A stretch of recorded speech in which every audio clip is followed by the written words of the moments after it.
Le damos una cordial bienvenida a todos, especialmente a la expositora, a la señorita Anaí Encina, a la señorita Claudia Paz y al señor Juan Pablo Ayala Santander. Bueno, bienvenidos también a ustedes, a los estudiantes, a los académicos, a los funcionarios, para iniciar esta actividad.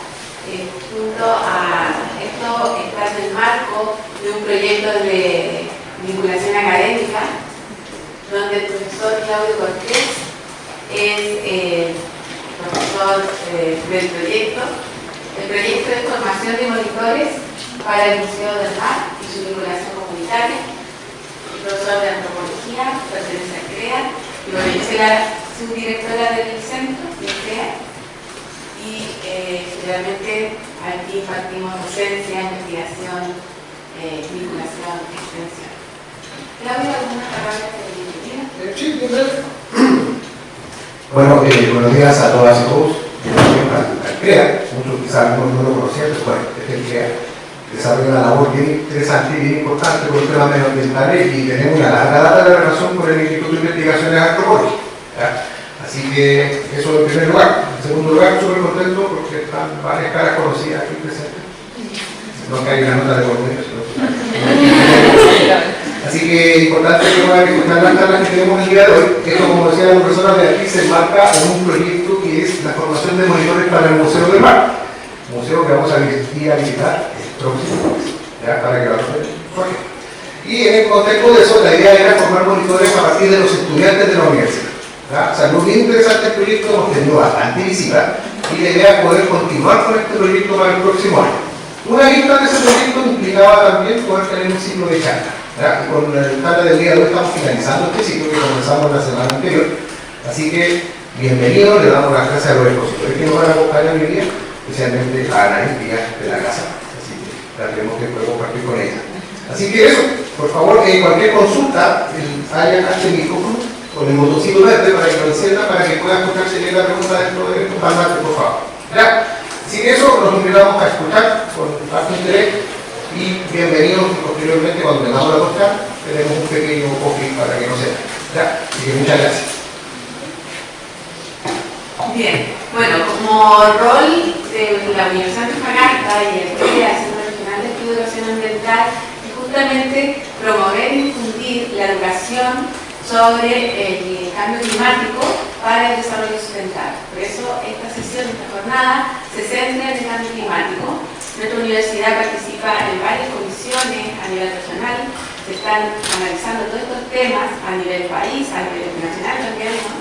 Y a nivel regional y local. Por eso hoy nos acompaña, ¿cierto?, el señor Juan Pablo Ayala, del Ministerio de Medio Ambiente, Anaí y Claudia, que son del programa de las Naciones Unidas para el Desarrollo. Esta jornada se titula Educación y sensibilización ante el cambio climático, camino hacia la adaptación. Esto es súper relevante porque generalmente todos sabemos, cuando ustedes se han formado en las asignaturas del diplomado 1 y tienen conocimiento, ¿cierto?, que los gases de efecto invernadero, si bien Chile es uno de los países que genera casi marginal la generación de emisiones, pero sabemos que sí o sí los efectos no van a llegar a todos igual, a todo el planeta. Por eso tenemos que trabajar, se está trabajando en dos líneas, la línea de mitigación y la línea de adaptación. Y hoy justamente vamos a enfocar, vamos a conocer primero la institucionalidad ambiental respecto al cambio climático y luego cómo se está trabajando a nivel local con los temas de adaptación. Dejamos ahora, vamos a dar inicio con la presentación, con la primera presentación al señor Juan Pablo Ayala. Voy a dar una pequeña reseña de su currículum. Juan Pablo Ayala Santander es ingeniero civil ambiental de la Universidad Técnica Federico Santa María, con experiencia en gestión ambiental local y educación ambiental en las regiones de Atacama y Antofagasta.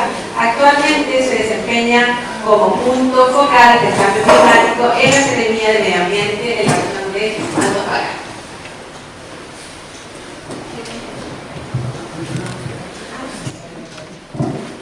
Muchas gracias, Beatriz. Buenos días a todas y todos. Un gusto estar acá.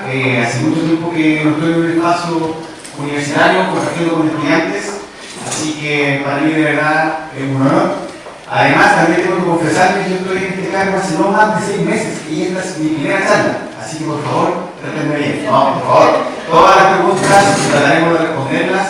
Como dijo Beatriz, yo soy profesional de la Secretaría de Medio Ambiente, la Secretaría Nacional Ministerial, para que redundancia, es la representación del Ministerio del Medio Ambiente acá en la región, y como saben, la responsable de la creación e instalación de políticas públicas respecto a temáticas medioambientales.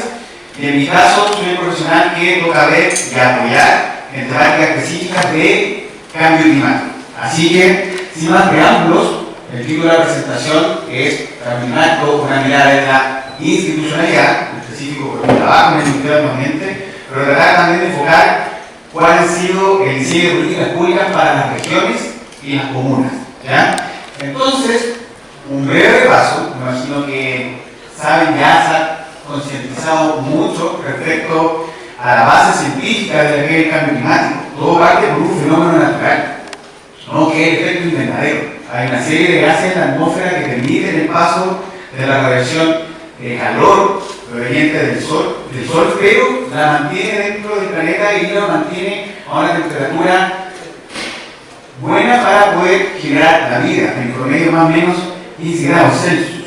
Lo que pasa es que a medida que ha transcurrido la historia y se ha desarrollado la civilización humana, se han optado por alternativas de combustibles energéticas que emiten mucha más cantidad de gases de efecto invernadero, lo denominado gases de efecto invernadero. El más famoso es el dióxido de carbono, ¿no? El producto directo de la combustión de estos combustibles fósiles, ya sea carbón, ya sea petróleo. Pero también hay otra serie de gases o componentes químicos como los óxidos nitrosos, también algunos que han tenido mayor preocupación ahora en los últimos años, como es el metano, que tiene, se decía que tenía de 24 a 25 veces potencial de gases de efecto invernadero que el dióxido de carbono. Parece que nos quedamos cortos. Así que hay alta preocupación por el metano. El metano sale de, por ejemplo, todo lo que es la producción bovina, de carnes, la descomposición de las heces de los animales, por ejemplo, también de la descomposición de los residuos orgánicos en los rellenos sanitarios o vertederos, es un componente de preocupación en la actualidad. Pero también está el hollín negro, a lo mejor lo podrán haber escuchado por el nombre de material particulado, todo lo que es el material producto también de la combustión que puede salir de instalaciones industriales como las termoeléctricas, ¿no? También, aparte de la contaminación local que se sabe que genera, también se ha descubierto que tiene un potencial de cambio climático denominado de temporalidad corta, por decirlo de algún modo. O sea, que genera un efecto inmediato, pero no a largo plazo, como lo puede tener el dióxido de carbono, el resto de los gases de efecto invernadero. Pero como tiene esta doble impacto de la contaminación local, y también se ha determinado que también en el cambio climático se ha colocado como preocupación. ¿Cuáles son las maneras de poder enfrentar entonces a muy grandes rasgos los efectos del cambio climático? La primera es la mitigación, que es básicamente reducir nuestras emisiones de gases de efecto invernadero, y generalmente ahí se aplica lo que es el cambio energético, ¿no? El cambio de fuentes energéticas por energía renovable que no emitan estos gases de efecto invernadero. Entra energía solar, entra energía eólica, puede entrar, por ejemplo, incluso biomasa, etcétera. Pero también hay que tratar de ver cómo aumentamos la capacidad de absorción de esos gases de efecto invernadero, y entran, por ejemplo, todo lo que son los bosques, pero también entran los bosques marinos o de algas, especies vegetales que son capaces de absorber el dióxido de carbono por el fenómeno de fotosíntesis, ¿no? Esas son las dos acciones que se pueden considerar dentro de la mitigación. Pero también se reconoce que dado el avance y la cantidad, la concentración de estos gases de efecto invernadero ya en la atmósfera, los efectos del cambio climático ya se están sintiendo, y ante eso nos tenemos que adaptar. Por ejemplo, ante el aumento en niveles del mar, vamos a tener que construir mejores ciudades, mejores localidades, no construirlas en zonas de riesgo o generar infraestructura que pueda soportar estos aumentos de niveles de mar. Ya hay países desarrollados que han desarrollado esclusas, en fin, esto se puede denominar infraestructura gris, ¿no? Grandes obras civiles para hacer frente a estos efectos. pero también se hace alta relevancia, y ya lo voy a indicar en un instrumento político que creó el Ministerio hace muy poquito, las soluciones basadas en la naturaleza. Ya lo nombré, están por ahí los bosques de algas, están los humedales costeros, que naturalmente y desde hace mucho tiempo han sido soluciones que los mismos ecosistemas han creado a lo largo de muchos años de evolución, en fin, para poder hacer frente a estos fenómenos, como por ejemplo, aumento del nivel de mar, también ayudan ante otros desastres naturales como los tsunamis, en fin. Entonces, ante esta dinámica que aparece por fenómenos de cambio climático, nos pueden ayudar y lo podemos utilizar para poder hacer frente, como dije en el nombre, a adaptarnos. También un concepto que a lo mejor la próxima mirada lo van a explicar con mayor detalle, que los fenómenos de cambio climático como aumento del nivel del mar, aumento de temperatura, por ejemplo también del hielo, eso va a provocar aumentos de ¿cómo se llama?, de crecidas de ríos, inundaciones, en fin, van a generar riesgos climáticos. Estos riesgos climáticos tienen tres factores importantes, lo que es la amenaza propiamente tal, ahí entra la variable climática, ¿no?, la que acabo de nombrar, el aumento de temperatura, aumento del nivel del mar, en fin. Está luego la exposición, que es el sistema humano o sistema natural que se va a ver frente a esta amenaza, la comunidad humana, algún ecosistema en particular, en fin, pero también las características de estos sistemas pueden ser más o menos vulnerables a estas amenazas, ¿no? A lo mejor un sistema humano está mejor preparado ante una inundación que otro, tiene mayores recursos para poder hacer frente a esto, o algún sistema natural ya está mucho más afectado por otras problemáticas ambientales, por lo que otro impacto climático lo va a dejar más vulnerable. Entonces hay que considerar esos tres elementos para calcular el riesgo. Eso lo vamos a ver un poquito más adelante cómo han sido algunas respuestas de ello, pero son conceptos que se van a repetir siempre en la discusión climática. Pero todo esto, que suena como un fenómeno global, de hecho es un fenómeno global, pero ¿cómo afecta en lo particular a nuestro país? Y más en particular, yo soy me estaba adelantando, porque quería ver esta línea de tiempo para aprovechar de explicar también los esfuerzos institucionales de escala global. El cambio climático se está hablando por lo menos hace 30, 40 años, no es un tema nuevo. Pero por lo menos en el año 90 se hace un primer reporte de un organismo que se denomina Panel Intergubernamental de Cambio Climático, o IPCC por sus siglas en inglés. Este es un grupo de científicos que se sentaron a discutir cuáles son los efectos del cambio climático a escala global en distintas temáticas. Desde el año 90, científicos de distintas partes del mundo se han sentado a discutir.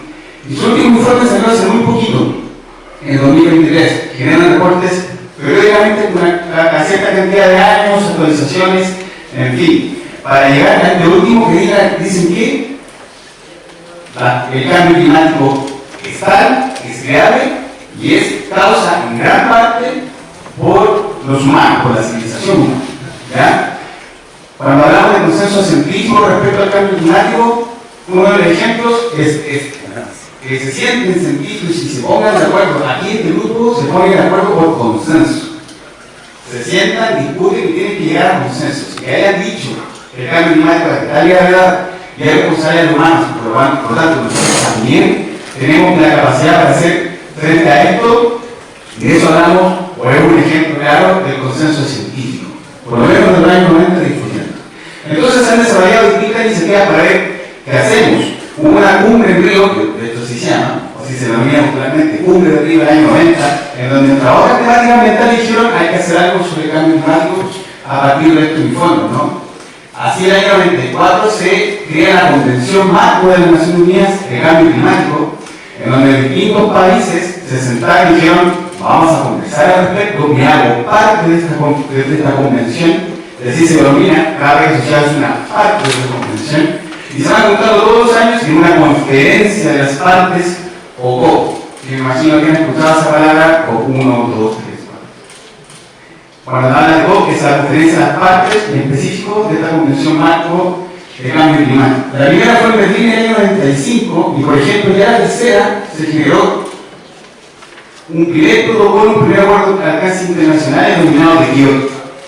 Ahí, por ejemplo, determinaron que los grandes emisores de gases de efecto invernadero en esa época, Estados Unidos, Rusia y la Unión Europea, los países miembros de la Unión Europea tenían que hacer los principales esfuerzos. El resto de los países era voluntario.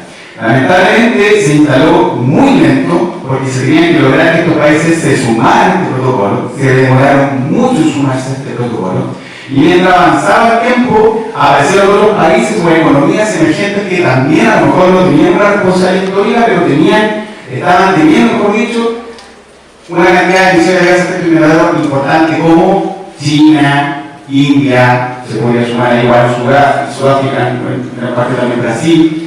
Entonces se tuvo que actualizar este protocolo en el Acuerdo de París de 2015, en donde dicen sí, todos tenemos responsabilidad, pero en forma diferenciada. Algunos tienen más responsabilidad, principalmente los países emergentes, económicamente, países desarrollados, y de otros menos responsabilidad, justamente los países menos desarrollados, y de hecho ahí tienen ayuda para que puedan transformar sus economías y se puedan adaptar, lo que comentábamos anteriormente. ¿Me pasé? Rápidamente, en 2019 le correspondía a Chile realizar una de estas conferencias de las partes, la COP25, era en 2019, justo consiguió otras movilizaciones sociales, por lo tanto se decidió cambiar de lugar a Madrid, pero seguía siendo a cargo, estaba a cargo de la ministra de ese entonces del Medio Ambiente de Chile. Eso es muy importante para la institucionalidad ambiental chilena.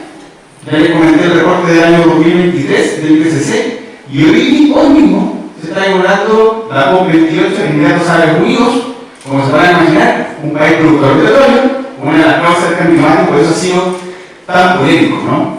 Se espera que justamente en lo que es compromiso de reducción de uso de combustibles fósiles no haya muchos avances, pero sí que hay esperanza en poder saber un estado de alerta o de avance de cuáles son los compromisos que han tomado el resto de los países y si eso está alcanzando para cumplir los objetivos climáticos del Acuerdo de París, que es mantener no más allá del calentamiento global en 2 grados Celsius, pero ojo, con 1,5 grados también hay altos impactos, entonces en realidad hay que tratar de mantenerlo en 1,5. Entonces se va a hacer un conteo de los compromisos que tienen que hacer todos los países, como les comentaba, y si esos esfuerzos global sirven para ello. Ese es como el principal objetivo, por lo menos, de esta conferencia. Ahora sí, ¿cómo afecta en Chile? Si se pueden fijar, son bastante distintos los efectos que hay. Aquí, a grandes rasgos, las nubes representan la variación en la precipitación, los soles, no se alcanza a ver, los aumentos de temperatura. Aquí distintas iconografías de cómo va a afectar esto a distintos sistemas, ya sea productivos o sociales. Dependiendo de la zona, si se fijan, son bien distintos. Y además, veamos dónde estamos nosotros, en el norte de Gante. Se identifica que hay una disminución muy leve de las precipitaciones, pero como ustedes ya se están preguntando, pero han habido hartos eventos de lluvias intensas, especialmente en la zona altoandina, que eso ha generado remoción en masa, inundaciones, en fin. Efectivamente, si lo tomamos a lo mejor en promedio, el nivel de precipitación va a bajar, pero vamos a tener muchos eventos de alta pluviometría, como se denomina, o lluvias intensas, por decirlo de algún modo. Y eso es un riesgo, como lo hemos visto anteriormente. También se identifica aumento de la temperatura, y eso en grandes rasgos va a afectar principalmente la cantidad de agua a disposición, principalmente para el consumo humano, pero eso también va a afectar al sector económico, principalmente, como se podrán imaginar, la minería, ya que es un gran consumidor de agua para poder funcionar, ¿no?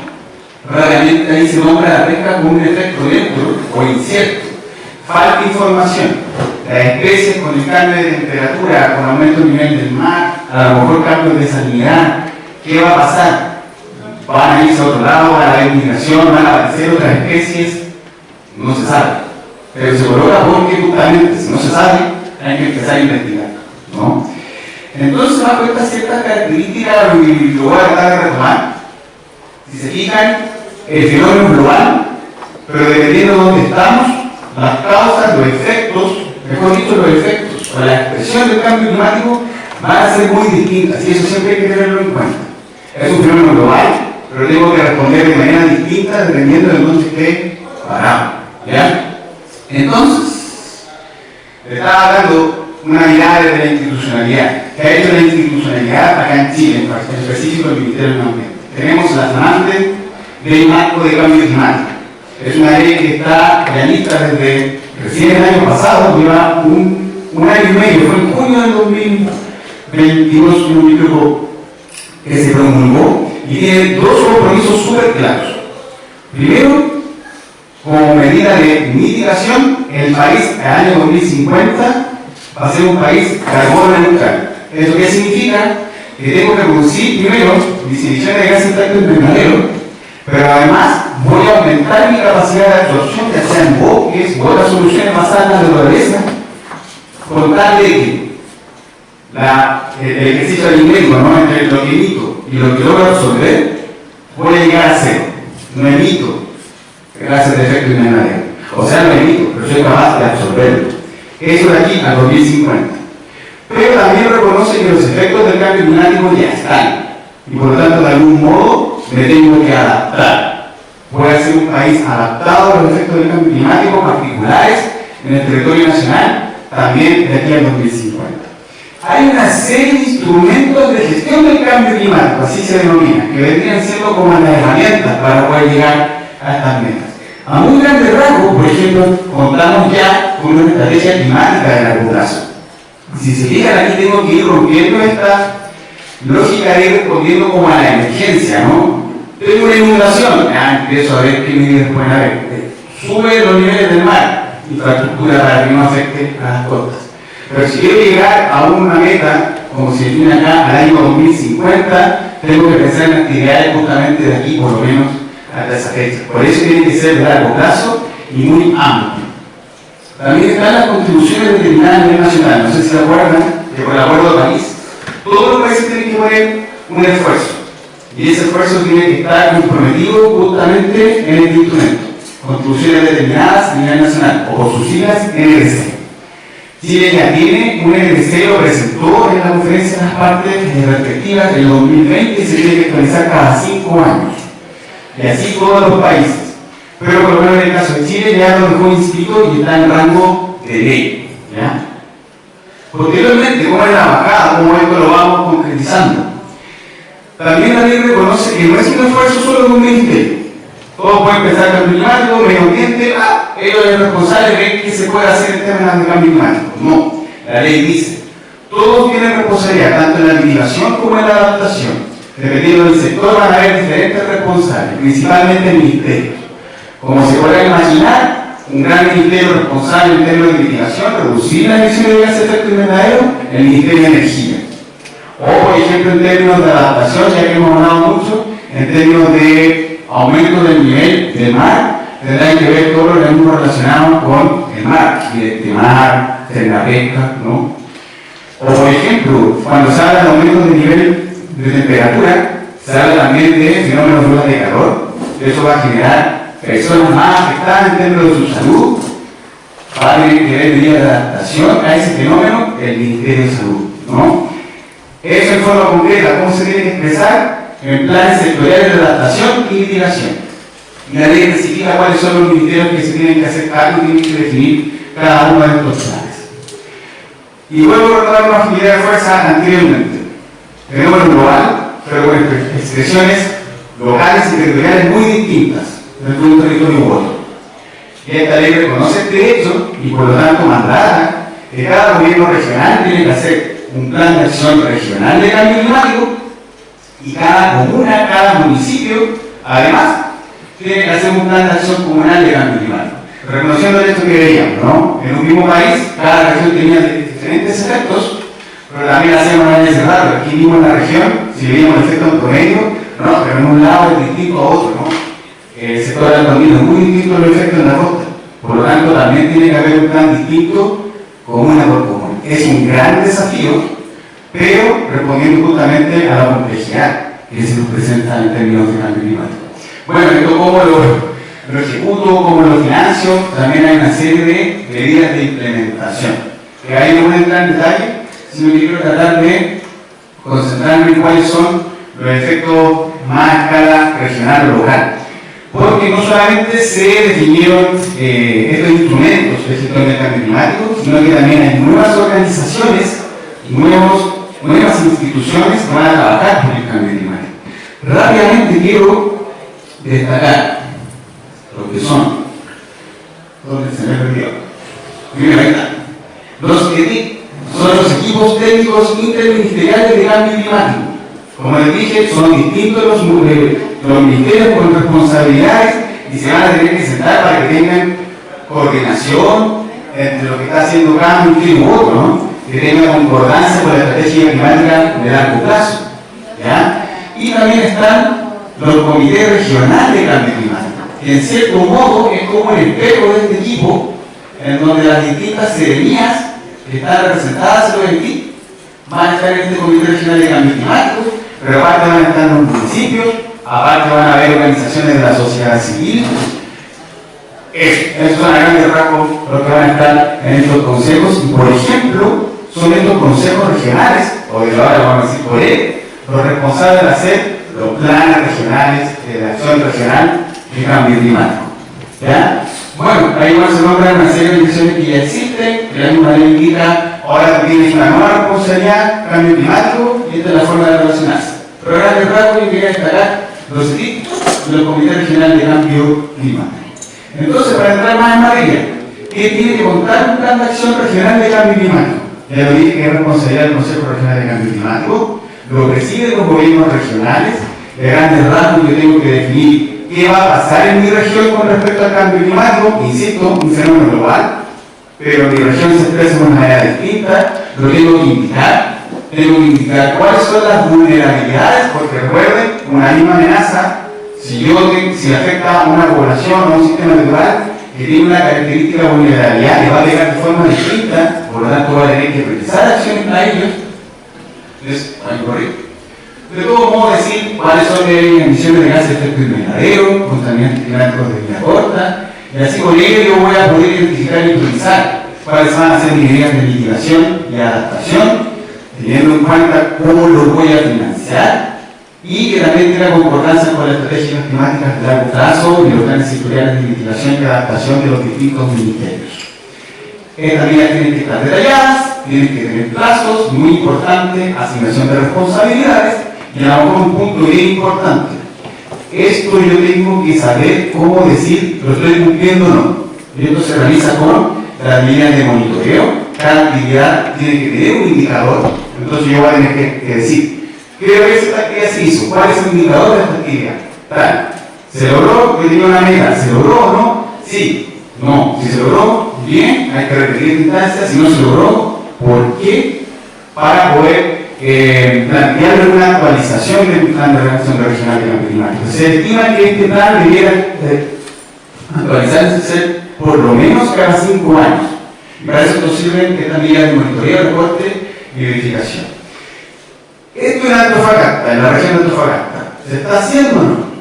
Se está haciendo. Vamos a decir que son una de las regiones que tiene bastante desarrollada esta temática. Por lo menos desde el año 2022 ya hay un inicio de actividades para poder desarrollar este plan. Está siendo financiado por una iniciativa de la Unión Europea, en paralelo también con la región de Magallanes, dos regiones que, aparte de ser afectadas por el cambio climático, también podemos ser parte de la solución a escala global. Me imagino que escuchado mucho hablar del hidrógeno verde. Hay mucho interés en ambas regiones por aquello, por lo tanto, ante ello, hay que tener un plan de acción regional de cambio climático robusto que lo considere. Entonces, a muy grandes rasgos, indicar que se han hecho una serie de actividades con un montón de organizaciones. Ahí la señora Beatriz ha participado activamente como parte del Consejo Consultivo de Medio Ambiente, representación de la academia, pero también hay representantes de las distintas seremías, hay representantes de distintos organismos públicos. Hasta el momento se han mantenido ahí. Como les he dicho, es una responsabilidad de los distintos organismos públicos el cambio climático. Entonces, también en cada regional hay que coordinar, hay que hacer mucho esfuerzo de coordinación. ¿Qué me va a tocar a ti? ¿Qué me va a tocar a mí? Yo en cuál voy a colaborar, pero en otro también cuál voy a ser responsable, de dónde sacamos el dinero. Ya llevamos 1 año y medio en esto, y de hecho, año y medio corto porque digo que hasta octubre hemos tenido actividades, pero recién, anteayer, hubo un último taller para definir cuáles son las visiones y elementos estratégicos de este plan. Y ya muy pronto esta discusión se va a abrir al resto de la ciudadanía, por lo cual desde ya invito a seguir tanto las redes sociales o página web. Al final voy a indicarles cuáles son del Ministerio, porque por ahí vamos a estar indicando cuáles van a ser estas actividades de participación ciudadana para que se involucren y sepan cuáles son las medidas que se están pensando para un plan de acción regional en el caso de Antofagasta. ¿Ya? También están los planes de acción comunal de cambio climático y a grandes rasgos en términos de contenido o de estructura, mejor dicho. La estructura es muy parecida a un plan de acción regional, también tiene que identificar cuáles son los riesgos climáticos del territorio comunal, cuáles son los gases de efecto invernadero que se miden para poder hacer un aporte en las medidas de mitigación y cuáles van a ser las medidas priorizadas y también cómo yo voy a responder tanto a la misma institucionalidad como también a la sociedad civil a través de mecanismos de reporte, monitoreo, reporte y verificación. Esto, como adelantándonos, es un desafío que ya también lo estamos tomando con el gobierno regional. Como se imaginarán, las municipalidades no tienen tanto financiamiento, no tienen tanto personal para embarcarse en un desafío de esta envergadura. Así que estamos viendo cómo desde el gobierno regional se puede apoyar en términos económicos y desde la Secretaría de Medio Ambiente, desde ser como contraparte técnica para que cada municipio pueda tener un buen plan de acción comunal de cambio climático.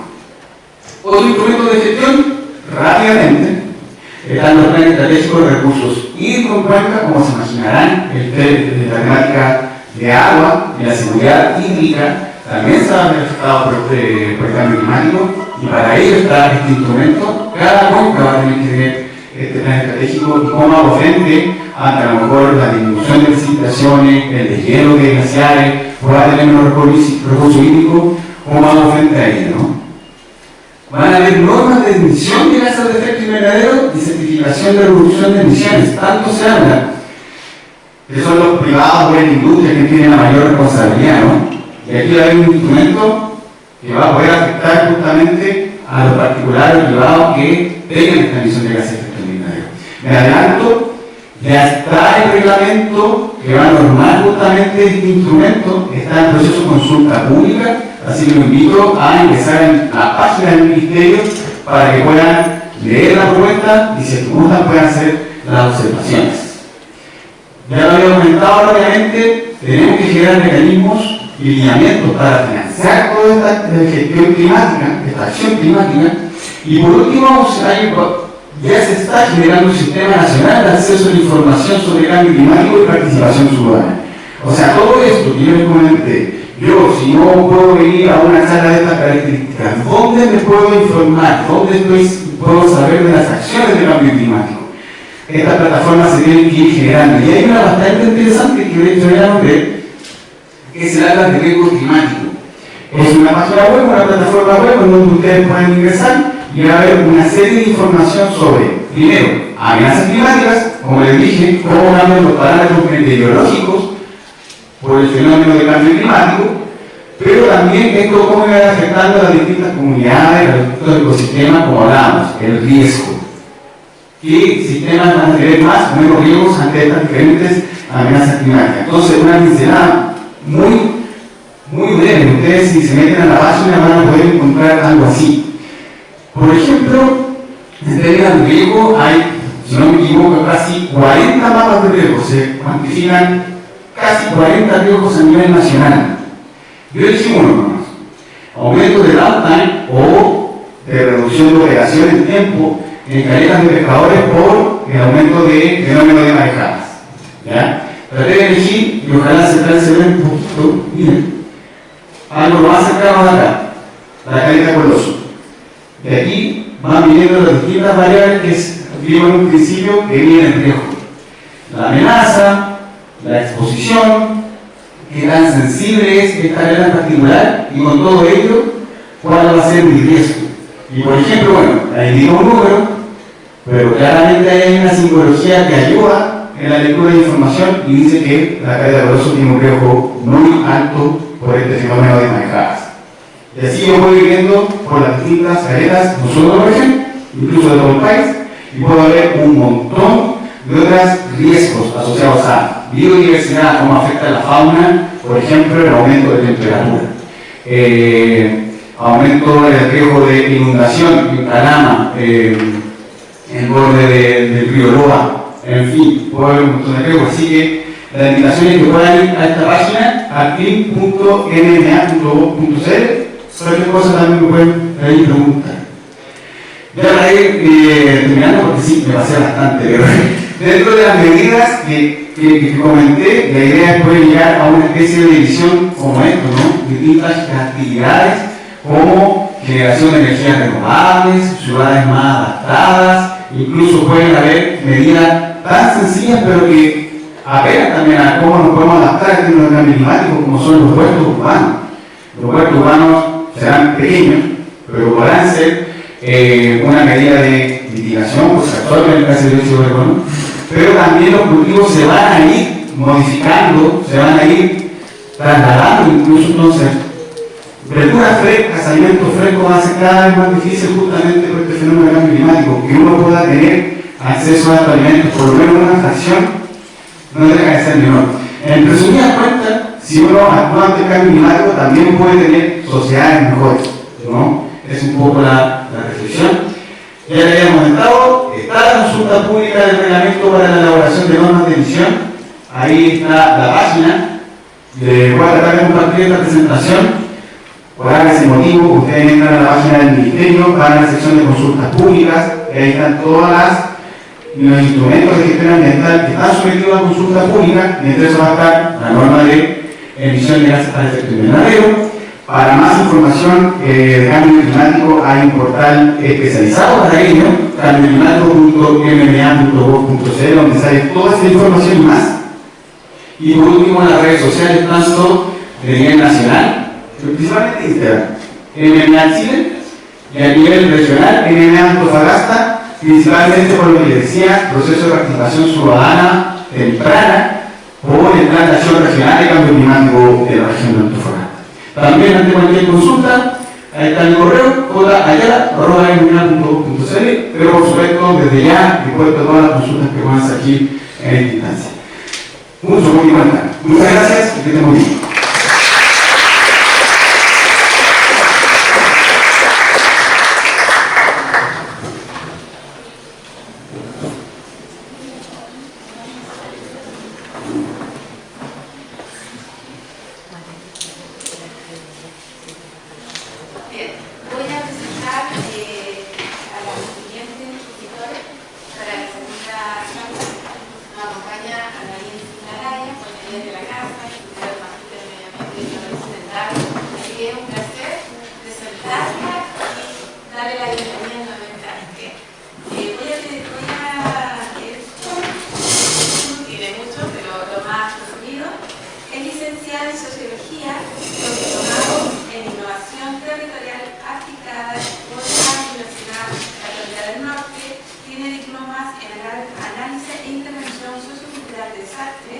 Diplomado en técnica avanzada de análisis de datos, diplomado en análisis y procesamiento de datos sociales por la Pontificia Universidad Católica de Chile. El magíster en medio ambiente y desarrollo sustentable por la Universidad de Antofagasta se ha especializado en educación ambiental, en recursos hídricos y sistemas de tratamiento, en género y medio ambiente. Cuenta con una amplia experiencia laboral en dirección y coordinación de proyectos en comunidades, medio ambiente, participación ciudadana, vinculación con el medio y enfoque de género. Actualmente es coordinadora nacional del proyecto Reducción de la Vulnerabilidad Climática y el Riesgo de Inundación en áreas urbanas y semiurbanas costeras en ciudades de América Latina del Programa de las Naciones Unidas para el Desarrollo. Y asimismo voy a presentar a la señora Claudia Pasa, es ingeniera civil titulada de la Universidad Técnica Federico Santa María. También obtuvo un diplomado en gestión de riesgo de desastres y adaptación al cambio climático.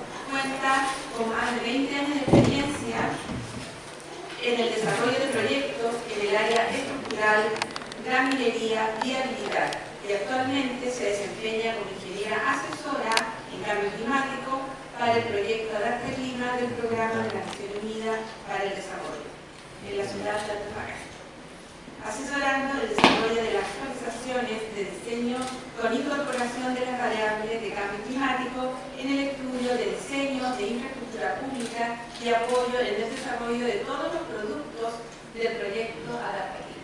Bienvenida.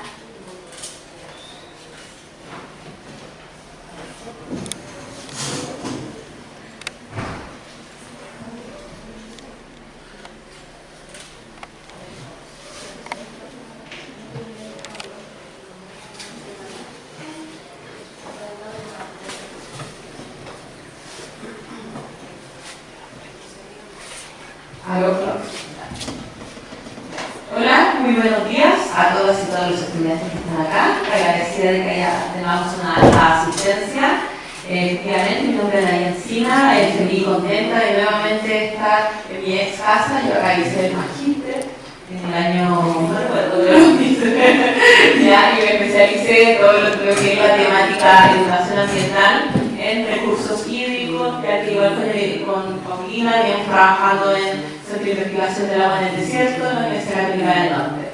Bueno, yo soy la coordinadora del proyecto, pero como todo proyecto siempre funciona por equipo, ¿cierto? Tiene que ser como mucho más horizontal el trabajo que se desarrolla, y me acompaña Paulina Jun, que es el apoyo comunicacional, y como se mencionó, Claudia Paz, que es la ingeniera asesora en cambio climático. Nosotros venimos del Programa de las Naciones Unidas para el Desarrollo en Chile. ¿Qué es el Programa de las Naciones Unidas para el Desarrollo? Es un programa que se encuentra ubicado en más de 170 países a nivel mundial.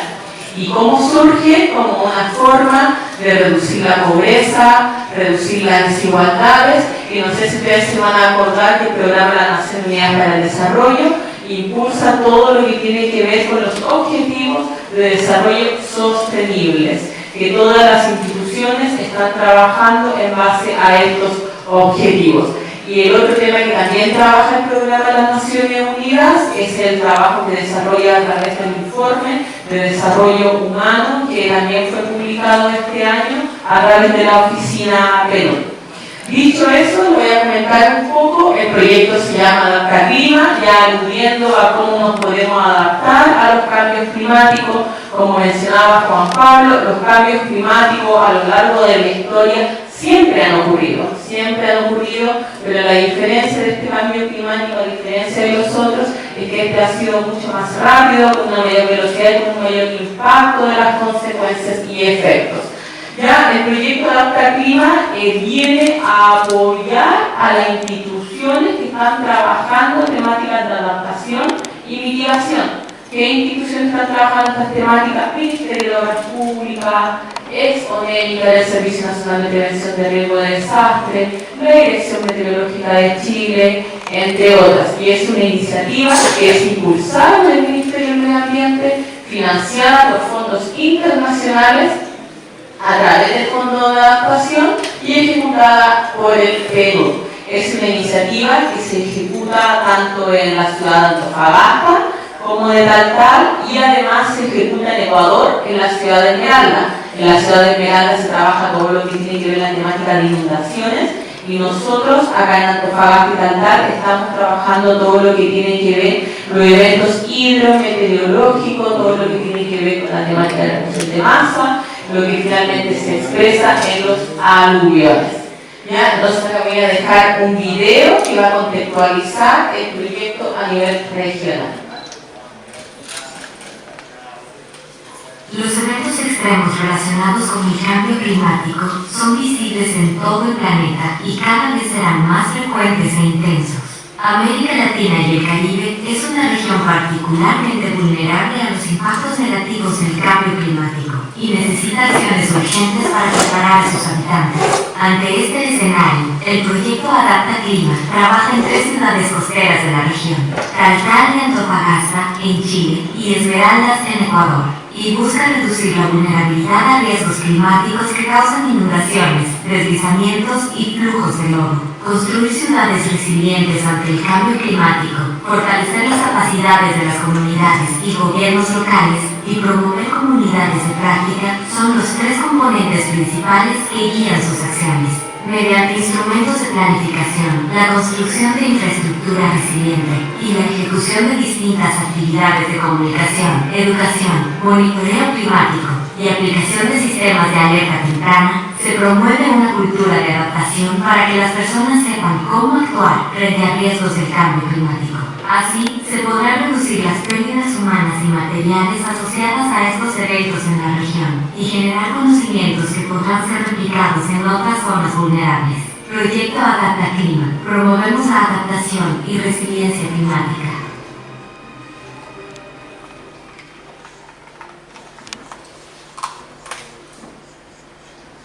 Ya, y ahora el proyecto trabaja dos temáticas sumamente relevantes, lo que es la adaptación y lo que es la reducción del riesgo de desastres. Sabemos que hay desastres que ocurren, que la ocurrencia es por efectos del cambio climático, como por ejemplo los eventos hidrometeorológicos, los aluviones. Los aluviones, si ustedes no recuerdan, ocurrió una aluvión en Antofagasta en el año 1991, donde fallecieron más de 100 personas. Ya fue un desastre para la ciudad de Antofagasta y quedó desconectada, incomunicada y estuvo aproximadamente más de un mes sin agua.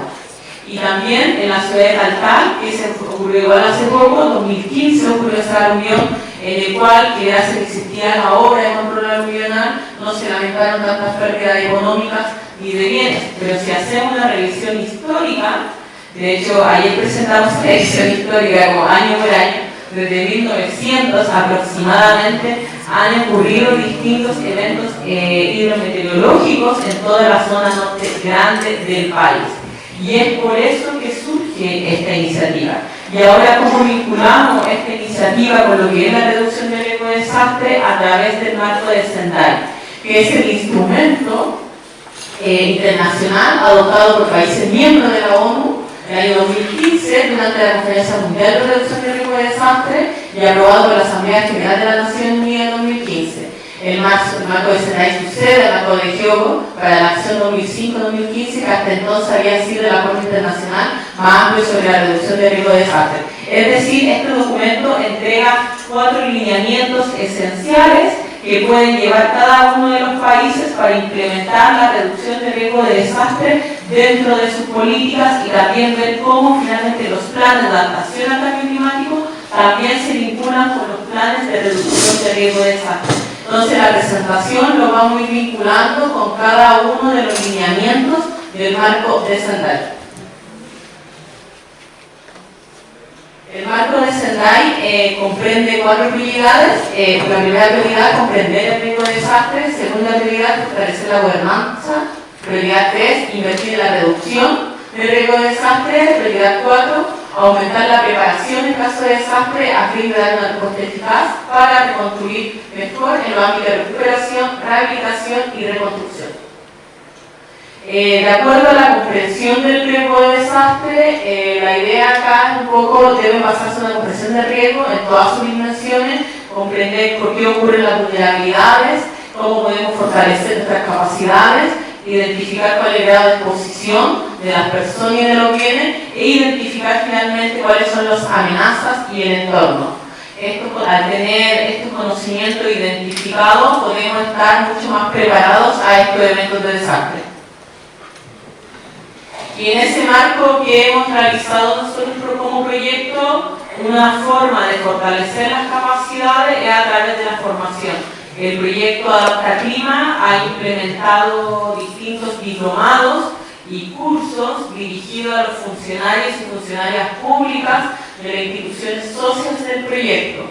El año pasado ejecutamos un diplomado que fue dirigido a nivel América Latina y el Caribe, donde participaron más de 70 profesionales, y este año ajustamos el diplomado solo a nivel nacional, con foco en entender cuáles son los planes de reducción y además cuáles son los planes de adaptación. Este diplomado tuvo una alta convocatoria a nivel nacional, contamos con profesionales de todo el país y actualmente ya finalizó y fue bastante bueno porque una de las tareas al finalizar era armar estos planes de acción comunal de cambio climático. Como mencionaba Juan Pablo, esto debe tener ciertas características y acá se finalizó con un plan de manera general.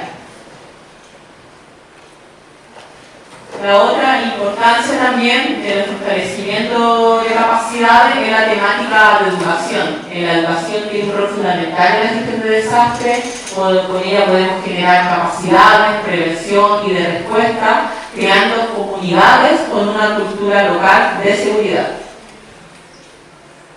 Y en ese marco nosotros que hemos desarrollado distintos productos educativos que tengan como objetivo educar de forma didáctica y entretenida sobre los riesgos climáticos, específicamente aluvionales, la importancia de la obra de mitigación y cómo poder cuidar la zona en la que viven. Sabemos que actualmente las obras de control aluvional, si miramos nuestras quebradas, nuestros cerros, vemos que cada una de las obras tiene una problemática social sumamente importante, que es la temática de los residuos, ¿cierto? Donde las obras están llenas de residuos, entonces igual es importante educar en ese aspecto. Y además se ha elaborado un cuentacuento que se ha presentado en distintas localidades, presentación de títeres, audiolibros, y ahora estamos desarrollando otro cuentacuento más focalizado en temas de cambio climático. Y también lo otro en el tema educacional, si bien existen distintas guías educativas, tanto el Ministerio del Medio Ambiente, el Ministerio de Educación y otras instituciones que abordan cambio climático, son pocas las guías educativas que abordan reducción de riesgo de desastre. Y es nada las guías que profundizan lo que son los eventos hidrometeorológicos. Entonces nosotros en conjunto con CENAPRED, el Ministerio de Educación y el Ministerio del Medio Ambiente estamos levantando dos guías educativas dirigidas a docentes de educación básica y educación media para que se puedan implementar en el aula, que un poco venga a explicar cómo se vincula el cambio climático con la gestión de riesgo de desastre y actividades prácticas que la puedan implementar. También hemos estado trabajando de la mano con las juntas de vecinos. El proyecto tiene un gran hito. Nosotros como proyecto vamos a construir, actualmente está planificada luego de la aluvión de 1991, 15 obras de control aluvional en la ciudad de Antofagasta. Nosotros vamos a abortar con la primera etapa de la 11ª obra de control aluvional, la cual se va a construir en el sector Quebrada Bonilla, que cuando ocurrió el aluvión de 1991, en esa zona no había tantas viviendas, tantas comunidades viviendo en el sector, y ahora sabemos que existe una explosión demográfica sumamente importante, sumada a todos los campamentos que existen en el borde cerro. Entonces nosotros vamos a aportar con la construcción de esta primera etapa y por eso nos estamos reuniendo con todas las juntas de vecinos y las comunidades aledañas para que estén más preparadas frente a la emergencia, aumentar la resiliencia comunitaria y de qué forma, realizando talleres de primeros socorros, que puedan entender cómo son los planos de evacuación por amenaza aluvional, que ellos puedan entender el concepto de cambio climático, que puedan entender cuándo ocurren los desastres y que puedan también identificar también los eventos climáticos. O sea, sabemos que cuando ocurren los desastres no va a llegar aquí los CENAPRED, no va a llegar la ambulancia, no van a llegar ellos, o sea, somos nosotros quienes que tenemos que tener las capacidades y la preparación necesaria para reaccionar frente a una emergencia. Por eso es importante dejar instaladas estas capacidades en las comunidades. Por otra parte, también la importancia del, como vamos a construir esta obra de control aluvional, existen distintas dudas por parte de la comunidad, cómo se va a llevar esta obra, qué va a pasar una vez que se termine de construir, quién está a cargo de la mantención, qué va a pasar cuando se construya, movimiento de camiones, etc. Y para ello hemos sostenido distintas reuniones con más de 40 juntas de vecinos en el sector. Sabemos que cuando ocurre la aluvión, a diferencia del tsunami, el tsunami sabemos que tenemos que subir, ¿cierto?, sobre la cota 30. Acá el aluvión atraviesa la ciudad desde la quebrada hasta la costa. Entonces ya la evacuación no es hacia arriba, sino es de manera horizontal. Entonces eso es sumamente señalar e indicar, y estamos trabajando en conjunto CENAPRED para trabajar puntos de encuentro o vías de evacuaciones comunes, tanto para la amenaza de tsunami como para la amenaza aluvional. Y lo otro importante también de todo proyecto y de toda implementación es el tema de la gobernanza. O sea, se visualizó que nosotros trabajamos con distintas instituciones porque finalmente es un proyecto que va a tener una fecha de término. Nosotros iniciamos el año 2020, finaliza el año 2025. Entonces, ¿cómo le damos sostenibilidad a todos estos productos? Nosotros actualmente contamos con una unidad de proyectos que somos nosotras, con un comité técnico nacional en el cual está el Ministerio de Medio Ambiente, el Ministerio de Obras Públicas, el CES, SENAPRED, los municipios y además con un comité directivo, porque finalmente cada uno de los productos o equipos que estamos instalando van a ser transferidos a estas instituciones y finalmente ellos como organismos técnicos se tienen que hacer cargo de la sostenibilidad y continuidad y mantención de estos equipos y productos. Y el otro eje igual importante, tenemos que el fortalecimiento de capacidades para disminuir el riesgo es sumamente relevante para disminuir esta vulnerabilidad. También sabemos que el tema de la gobernanza, tener involucramiento con las otras instituciones, y lo otro para disminuir también el riesgo es la temática de implementar medidas estructurales. Ya, medidas estructurales que serían las medidas de mitigación y medidas no estructurales que son sumamente relevantes para aumentar la resiliencia económica, social, cultural de las personas, las comunidades, los países y sus bienes, así como del medio ambiente. Y aquí dejo a mi compañera, Claudia Paz, para comentar un poco lo que hemos trabajado en las medidas estructurales.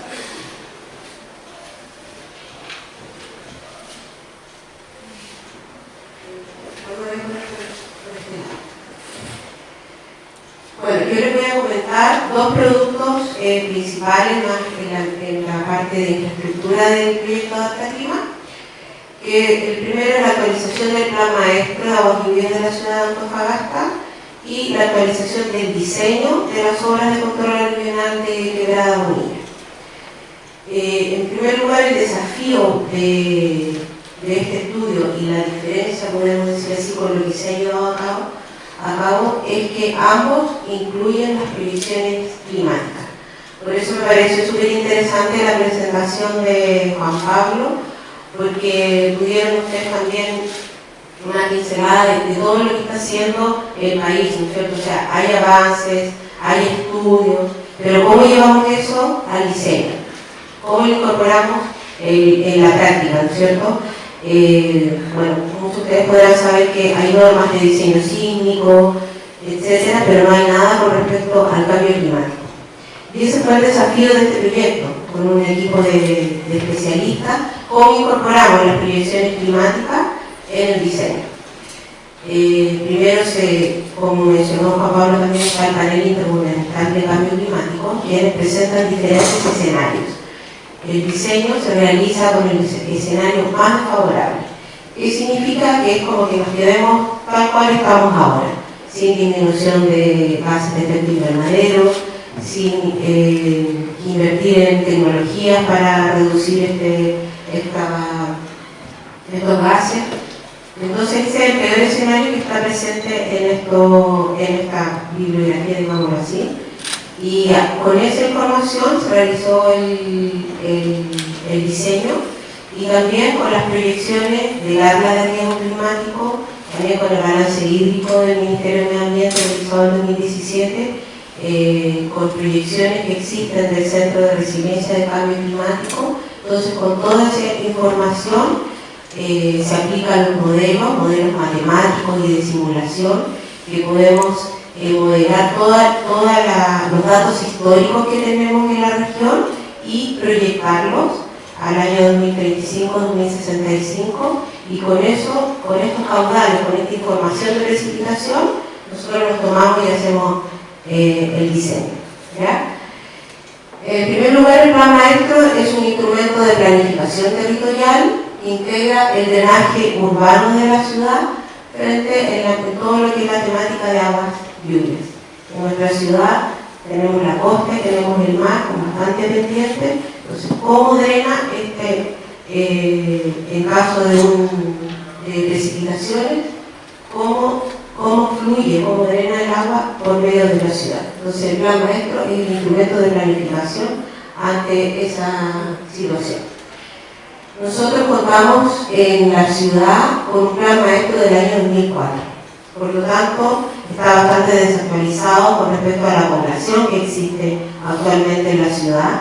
Entonces era necesario tomar estas nuevas condiciones para formular los diseños que involucran un plan maestro. Bueno, y todo esto en esta ciudad se complementa, como mencionaban ahí, a partir del año 1991, después de la aluvión, el Ministerio de Obras Públicas, a través de la Dirección de Obras Hidráulicas, planificó la construcción de 15 obras de control aluvional. En la actualidad ya están 10 construidas, la quebrada unida sería la número 11. Entonces, estas soluciones se complementa con la planificación del plan maestro y constituye una solución integral a la problemática de aguas libres en Antofagasta.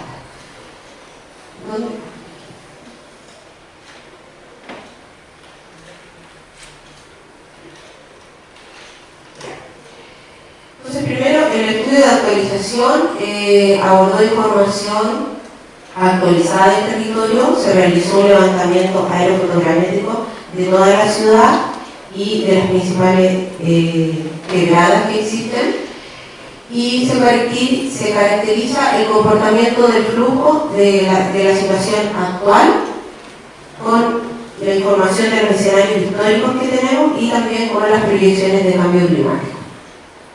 El estudio incluye información actualizada de 27 cuencas que fueron identificadas y que todas aportan y llegan al piedemonte de la ciudad, o sea, toda la parte urbana.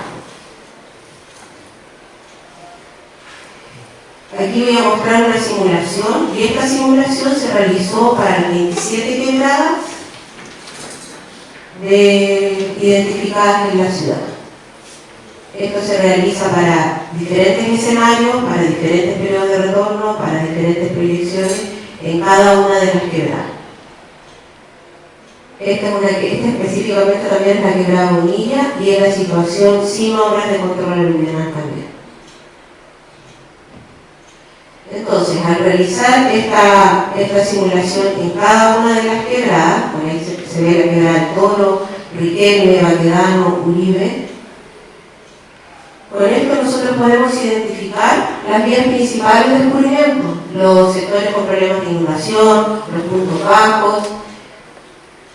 Y con esto nosotros tenemos una base de datos y de información que se hace a través del informe del estudio, se hace una propuesta de todas las etapas futuras que debieran considerar, en este caso las instituciones que correspondan, Servio, Dirección de las Hidráulicas, porque tenemos todos los diferentes escenarios. Entonces ellos, de acuerdo a su necesidad, a su proyección de lo que debiera realizarse con el diseño de futuras obras, tienen ya la información de los datos hidrológicos para realizar los diseños. Comentarles que, por ejemplo, en la ciudad no tenemos solo una vía que considera el colector y una vía de escurrimiento hacia el mar. O sea, en el futuro debiéramos tener colectores en cada una de las quebradas para que tome esa agua y la evacúe hacia el mar. O sea, a eso me refiero con etapas futuras que debieran ser consideradas en un plan maestro de una ciudad. Lo otro importante que se realizó en este estudio es que se realizaron los campamentos que están establecidos en sectores expuestos a flujos de agua. Esto de acuerdo a la pendiente, de acuerdo al tipo de suelo, a la cantidad de personas, y con esto se hace una clasificación de cuáles son los campamentos que tienen más alto riesgo a eventos hidrometeorológicos. Entonces esta información también es base para la planificación territorial, para el Servio, para el MIGU, para que puedan contar con eso, porque a veces se está pensando en establecer campamentos, pero no está el conocimiento que tiene un alto riesgo de acuerdo al lugar en que está ubicado. Y bueno, también señalar que, como les mencionaba, la topografía de la ciudad, nosotros tenemos grandes pendientes. Entonces, al aumentar, al incluir la proyección climática de cambio climático, aumentan los caudales. Pero esto se resume en que aumenta la velocidad con que fluye el agua, pero no aumenta el área de inundación.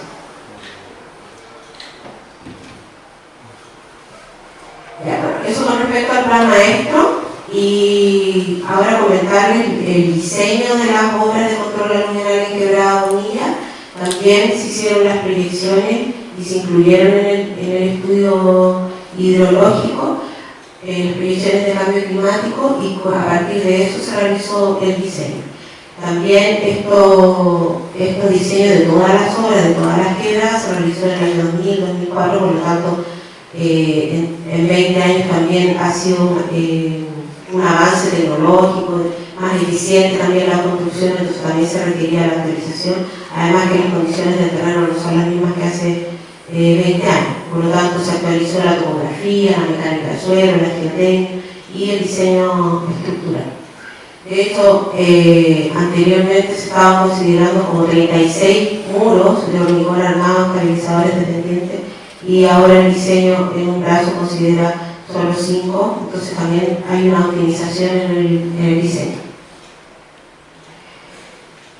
La Quebrada Bonilla tiene dos brazos, brazo norte y brazo sur, y la solución desarrollada en el proyecto considera las obras de retención de material conocidas como las piscinas aluvionales, que son las que mantienen todo el material aluvional frente a un evento de precipitación que se podría producir en el aluvión.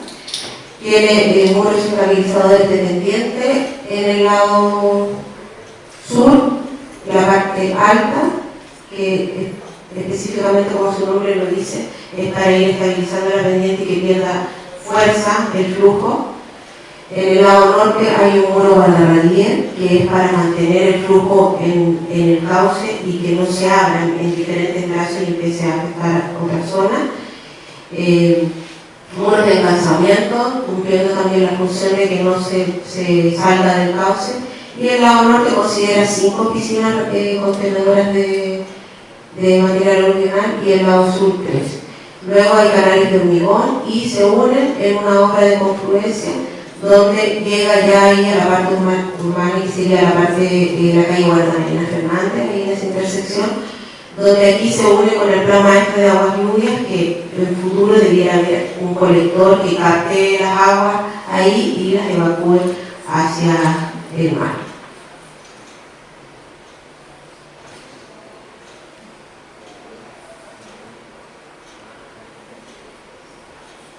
Aquí está la misma video. Sí. Bueno, tengo un video con la... que en el fondo muestra lo mismo que estoy conversando, pero la situación con proyecto y sin proyecto, porque así pueden ver en la...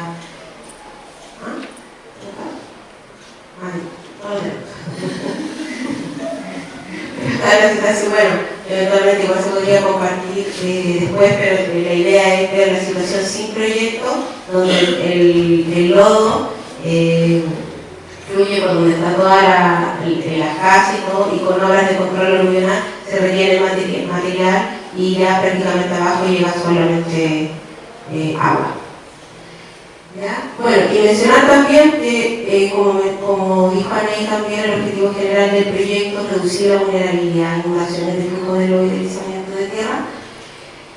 Y acá lo quise demostrar como en una ecuación, que el riesgo es igual a una amenaza por la vulnerabilidad, y también lo podemos plantear como dividiendo esto por las capacidades, porque no sea una cultura de adaptación, de ir educando e ir entregando herramientas a las personas para que vayan conociendo. Al aumentar esta capacidad también disminuye el riesgo, y como la amenaza no tenemos muchas herramientas, no podemos hacer nada contra la amenaza, pero sí podemos producir la vulnerabilidad, en este caso con infraestructura resiliente disminuimos la vulnerabilidad, y también aumentando las capacidades de las personas también disminuimos el riesgo. Estas son algunas de las obras que ya están construidas en la ciudad,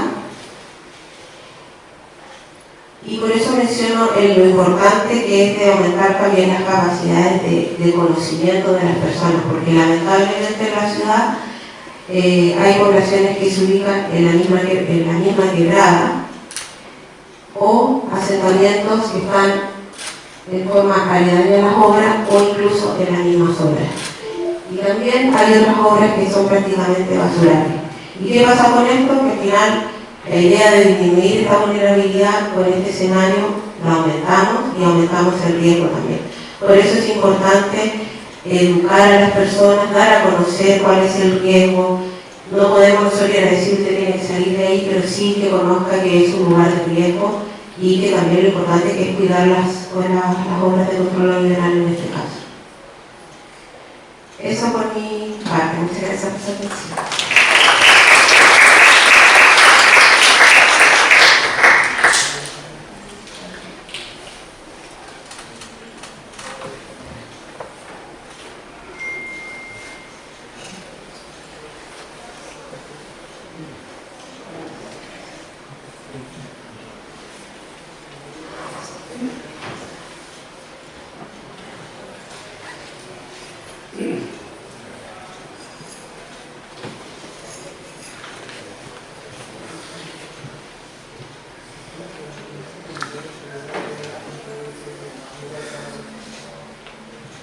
Tuvimos un tema logístico ahí con el video, pero bueno, después lo vamos a mandar en video para que lo puedan visualizar. Bueno, como se mencionó, como el proyecto trabaja en este tema de la reducción de la vulnerabilidad, mencionamos lo importante que para disminuir este riesgo es importante el fortalecimiento de capacidades, el tema de la gobernanza, ¿cierto? Está vinculado con las otras instituciones, trabajar en conjunto y además la implementación de medidas de mitigación como son la obra y como es el tema del plan maestro. Ahora hay otras medidas que son no estructurales, que es como el fortalecimiento de los sistemas de alerta temprana. ¿Cuáles son los sistemas de alerta temprana? Es todo el trabajo que desarrolla Senapred, todo lo que tiene que ver con planos de evacuación, instalación de sirena, capacidades, capacitación, formación, difusión, cómo se comunica la alerta a la comunidad. Todo eso en conjunto forma lo que son los sistemas de alerta temprana. Y eso comprende 4 elementos fundamentales, que es identificar el riesgo en primer lugar, o sea, por ejemplo, si yo aquí en la una quebrada, ¿a qué yo estoy expuesta? ¿A qué yo soy vulnerable? ¿Soy vulnerable a un aluvión? ¿Sí? ¿Soy vulnerable a un tsunami? ¿No? ¿A un terremoto? Sí, claro, y tener identificado finalmente cuáles son los que sí están involucrados e influenciados por el cambio climático. El terremoto, claro, no tiene nadie con el cambio climático, tsunami tampoco, pero sí los eventos hidrometeorológicos y también, por ejemplo, las islas de calor, inundaciones y otros efectos que están ocurriendo en el territorio. Entonces es sumamente importante identificar nuestros riesgos y vulnerabilidades. Y en ese marco, ¿cómo podemos fortalecer este sistema de alerta temprana? Fortaleciendo todo lo que tiene que ver con el monitoreo meteorológico. Es decir, fortalecer los distintos datos meteorológicos que lleva la Dirección Meteorológica de Chile. Actualmente existen distintos equipos que nos permiten medir y analizar variables meteorológicas. Existen las estaciones meteorológicas que nos sirven de medir el tema de la pluviometría.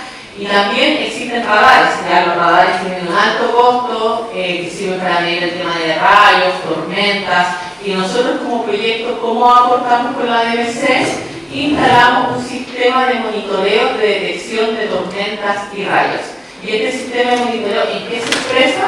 Son sensores que identifican las tormentas y rayos que van ocurriendo en el minuto. Y estos sensores, ¿dónde los ubicamos? En toda la zona norte grande del país. Son 8 sensores que se ubican en los distintos aeropuertos de Arica, Iquique, Antofagasta, Calama, Copiapó, la Municipalidad de Taltal, San Pedro de Atacama y El Salvador. ¿Y qué permite esto? Generar los anillos de seguridad, ¿cierto? Cuando ocurren las tormentas, llegan esta alerta a la Dirección Meteorológica de Chile y la oficina de la Dirección Meteorológica de Chile acá en Antofagasta es el centro meteorológico que está ubicado al lado del aeropuerto. Entonces, ellos tienen la alerta cuando van ocurriendo las tormentas. ¿Y cuando ocurren estas tormentas? Habitualmente en la zona norte grande de Chile, en esta época. Ya en esta época, que es como más estival, van ocurriendo las tormentas y están con las alertas. Además, permiten apoyar la toma de decisiones del sistema de emergencia, validar los modelos meteorológicos y realizar reanálisis con la data histórica y generar patrones sinópticos. Y también estamos apoyando la Dirección General de Agua, maneja una red hidrométrica a nivel nacional, en el cual son distintas estaciones meteorológicas que van entregando información de distintas variables y nosotros estamos apoyando con la adquisición, instalación e implementación de 3 estaciones. Vamos a instalar 2 en Antofagasta y vamos a instalar 1 en Taltal. Y a diferencia de Antofagasta y Taltal, en Taltal va a tener una comunicación más satelital, porque finalmente esa estación va a estar ubicada en la cuenca. Entonces, muchas veces vienen los aluviones y no nos damos cuenta, ¿cierto? Porque las precipitaciones no muchas veces caen en la costa, y donde se está llenando es en las cuencas y en las quebradas. Por eso es importante tener estas estaciones ubicadas en las quebradas que nos permita alertar con mayor tiempo en el caso de que ocurra un aumento mayor de precipitaciones que derive en aluviones. Y por otra parte, trabajamos todo lo que son los mapas de evacuación, trabajamos con los mapas de evacuación para la comuna de Antofagasta, en el cual también está el plano multiamenaza, Taltal, Tocopilla, y también incorporamos la ciudad de Mejillones. Bueno, no sé si vieron en las noticias el tema de que por el aumento del mar, Hornito, como que es posible que pueda desaparecer, ya que ha retrocedido el tema de la tierra y todo. Bueno, esa zona costera es una zona igual muy afectada por temas de cambio climático, y Hornitos como tal, más Michillas, también se han visto afectados por aluviones, solamente que no hay muchas viviendas y mucha comunidad que habitan, pero sí es necesario tener estos planos de evacuación, tanto de la localidad costera Hornitos como de Michillas, y el trabajo en el cual estamos actualmente. Y también vamos a ser pioneros, porque Senapred está levantando una guía de señalética por la amenaza aluvional, y en el cual la guía de señalética va a tener el tema del área de evacuación, los puntos de encuentro, y eso se va a instalar en los aspirados, todo lo que es el sector Bonilla, y además en la ciudad de Taltal. Y en el mes de mayo se realizó una simulación por la amenaza aluvional, en el cual son sumamente importantes las simulaciones, porque con la simulación participan todos los representantes de las instituciones que tienen que responder cuando ocurre la emergencia y tienen que indicar cuáles son sus capacidades, qué requieren, qué elementos hay que robustecer, por ejemplo, identificar cuáles son las rutas de acceso, si las rutas están cortadas, cuántas viviendas están ubicadas en el sector de emergencia y otros temas sumamente relevantes. Entonces, esto nos sirve como preparación frente cuando ocurra la emergencia como tal. Por eso también es importante en los hogares también trabajar el tema de la simulación. O sea, muchas veces he escuchado que la gente me dice, ocurrió la alerta de X desastre y me puse muy nerviosa y no pude reaccionar con mi familia. Entonces, por eso siempre hay que estar preparados en los hogares y tener una mochila con kit de emergencia. Y bueno, lo otro importante también es el tema de género. O sea, sabemos que existen diferencias y desigualdades entre hombres y mujeres por los distintos roles que cada uno tiene que cumplir y los distintos estereotipos asociados. Y estas desigualdades, cuando ocurren los desastres, aumentan. ¿Por qué? Porque la mujer per se tiene acceso a servicios, muchas veces se dedica a labores domésticas, muchas veces tiene cuidado de otra gente, de adultos mayores. Entonces, finalmente, cuando ocurren estos desastres, estas desigualdades sí o sí se van a exacerbar, y por eso cuando nosotros implementamos políticas o planes de prevención es necesario considerar estas desigualdades. Y para ello, ¿qué hemos hecho? Realizamos el programa que se llama Mesa de Mujeres, en el cual relevamos el enfoque de género, trabajamos lo que es la gestión de riesgo de desastre y dejar instalados liderazgos a las lideresas que participaron con nosotras. Esta fue la segunda versión, donde acá trabajamos de manera mucho más práctica, donde se trabajó el tema primeros socorros, se hicieron simulaciones donde a cada uno de las participantes se le entregaban roles que tenía que cumplir, aquella que se iba a poner un poco más nerviosa, aquella que iba a tomar un liderazgo, y ellas tenían que ir funcionando de acuerdo a la emergencia. Y al finalizar, se entregó una mochila con el kit de emergencia como tal, con más de 30 insumos. Y también la importancia de vincular desde la interseccionalidad mujeres y adultas mayores, o sea, tenemos mujeres migrantes, mujeres adultas mayores, y cómo trabajar esta temática. Se trabajó a través de la elaboración de mosaicos, y en el cual las mujeres las capacitamos en temas de género, en temas de riesgo climático, y luego en sus sedes plasmaron esos murales en el cual se pueden ver 3 mujeres, que son las socias que están ahí, que están sosteniendo sus hogares como medida de prevención y mirando finalmente el clima.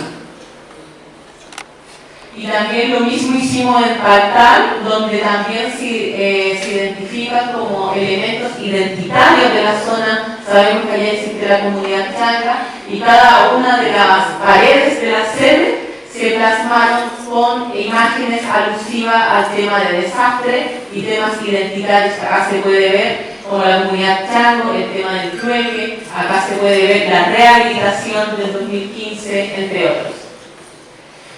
Y otro igual importante, que Japón está muy avanzado al respecto. Japón ha trabajado mucho lo que es la amenaza de tsunami, en el cual ellos rescatan mucho la historia, las narraciones de los adultos mayores frente a los desastres.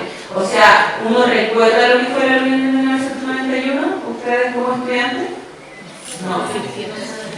Sí, pero le han preguntado a sus familias lo que ocurrió y cómo lo vivieron. Eso es sumamente importante, porque finalmente la familia tiene historia y datos únicos, y cuando vuelva a ocurrir van a saber. Sabemos que, por ejemplo, la avenida Salvador Allende dividió la ciudad, fue una avenida muy afectada, y de hecho es la única avenida que actualmente cuenta con colectores de agua para que pueda fluir los flujos de lodo y el aluvión cuando una vez que ocurra. Y bueno, y esta plataforma, eso busca finalmente rescatar esos relatos, rescatar los relatos tanto de gente que vivió la temática aluvional, heroínas que también rescatan personas, y también representantes de las instituciones que comentan también cómo hemos ido avanzando en materia de adaptación y prevención. Esta plataforma está disponible en la página web del proyecto para que puedan ingresar, y además hicimos la plataforma de Taltal y aparecen imágenes únicas de lo que fueron los aluviones.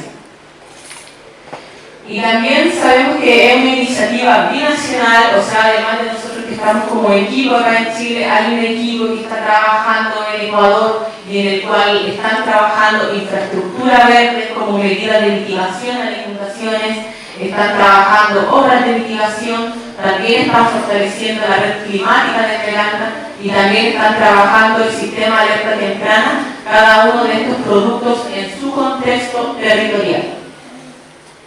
Y la importancia también de que finalmente son distintos países que son vulnerables o son expuestos a estos riesgos, y la importancia de que las lecciones o el trabajo que se desarrolla acá a nivel nacional se puede implementar en otros países que también son vulnerables. Y eso lo hemos ido realizando, participando en distintas iniciativas y congresos y reuniones en torno a la reducción de riesgo de desastre. Y eso es todo. Muchas gracias.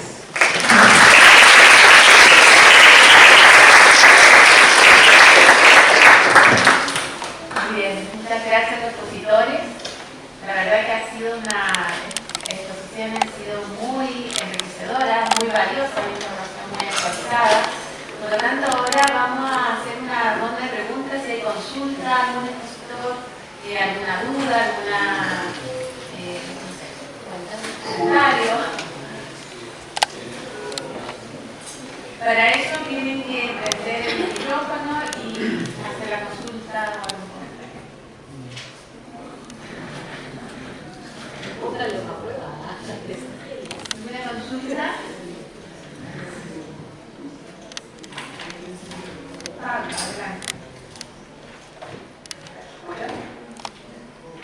En primer lugar, gracias por las presentaciones de Juan Pablo, también de Claudia y Anaí.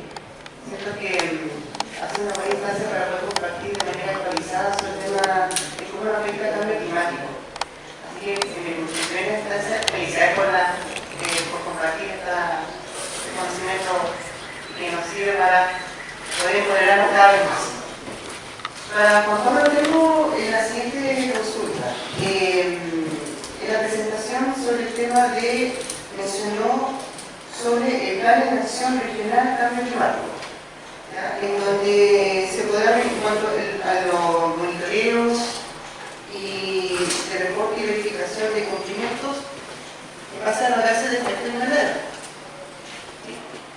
Ahora, pensando como de manera general, para quien no sabe, si existe alguna información de cuáles son como los principales elementos químicos o componentes de interés de los gases de efecto invernadero, ¿dónde se puede ver esa información? Y por último, sobre los sistemas de monitoreo. Eso me imagino que es un plan que se va a llevar a cabo en el plazo ya mediano o largo plazo. Esos sistemas de monitoreo, ¿dónde se podrá ver la información para la ciudadanía? ¿A través de alguna plataforma, ya sea a nivel de Seremía del Ambiente o a las municipalidades? Eso como primera consulta. ¿Y después va a ser algo sobre ¿Se escucha, cierto? Sí. Sí.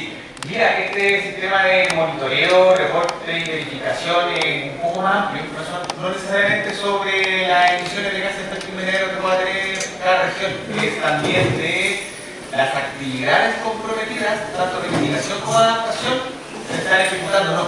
Pero claro, efectivamente si un plan regional contempla, voy a reducir tales gases de efecto invernadero y me comprometo a una meta, que puede ser cuantitativa o respecto a ciertas actividades que son las que generan estas emisiones, claro, la voy a tener que empezar a monitorear. Y va a ser responsabilidad de cada plan definir de qué manera yo reporto esa información. Entonces, claro, tú mencionabas opciones de monitoreo web, por ejemplo, y efectivamente puede ser una posibilidad. Si se diseña, si se piensa algún otro mecanismo, también está la posibilidad. Pero claro, va a ser una definición de cada región. Todavía la región de Antofagasta, como está en periodo de elaboración, pero está muy pronto a tener un anteproyecto, o sea, en definitiva, es como un borrador fuerte, en donde incluso ya se puede compartir para que la ciudadanía lo conozca, se puedan generar primeros comentarios. Ahí ya tendríamos que tener un primer indicio de cuál va a ser ese sistema de reporte, ¿no? Cuando hablamos de plataformas web, por ejemplo, es un sistema de reporte.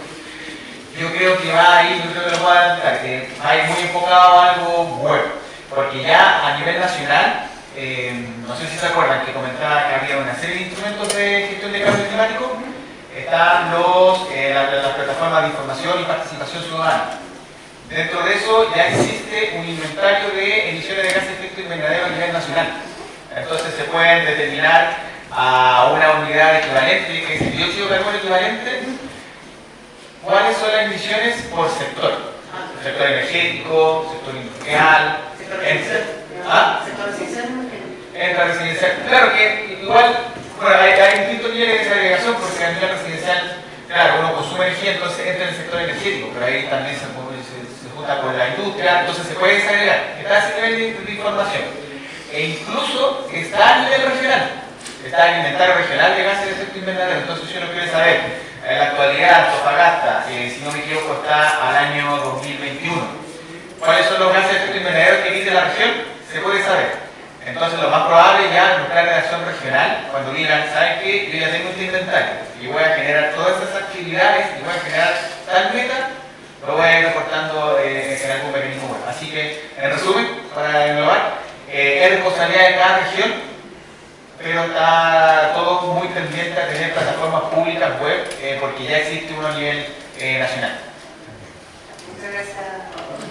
Para cortar un poquito, yo la soy la presidenta del Consejo Consultivo Regional del Ministerio de Medio Ambiente.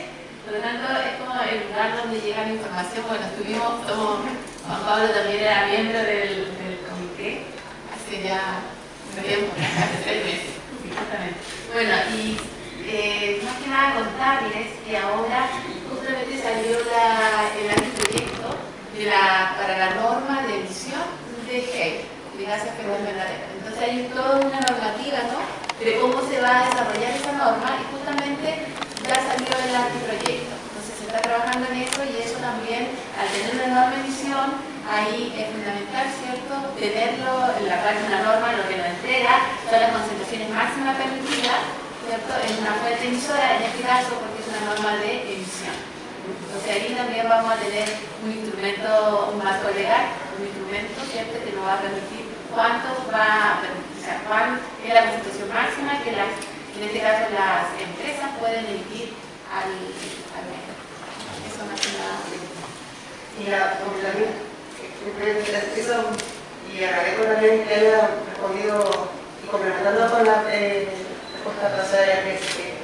Y la otra parte es para Anaí y para Claudia.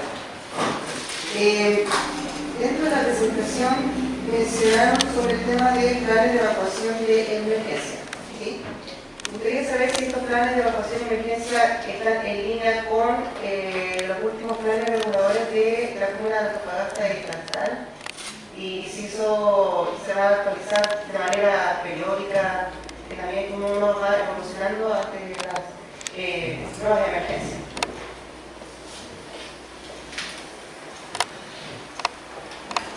Sí, efectivamente, son los planos de evacuación. Sí, los planos de evacuación, todos los planos son públicos, están en la página de Senapred, donde los pueden descargar y aparecen diferenciados por amenaza. Ya los planos, para que sean públicos, tienen que estar validados por los municipios. Entonces, por eso se ajusta a los planes y a las planificaciones territoriales que ellos manejan. Entonces, está ajustado en ese aspecto. Por mi parte, muchas gracias. Bueno, en todo caso, bueno, mi nombre es Pablo Manuel, soy y estoy trabajando como secretaria de investigación de la Misa de Antofagasta. Muchas gracias. ¿Más consultas? ¿Preguntas? ¿No? Bien, vamos a entregar allí. Adelante. Hola, buenas. Primero, muchas gracias por la presentación y a todos estos ciudades. Y tengo una consulta a Juan Pablo respecto a los mecanismos que se deben seguir para con estas medidas regionales y comunales. Por ejemplo, nosotros somos estudiantes de primer año de Derecho Constitucional y en verdad lo que hemos visto es cómo ayudar en el desempeño funcional de las personas. Por ejemplo, pensamos que desde un afinado modelo una perspectiva de costo social podemos ayudar mucho al usuario en mayor medida a las personas que están más en por así decirlo, o que se encuentran como en desigualdad, personas en situación de discapacidad, tanto física, mental, cognitiva.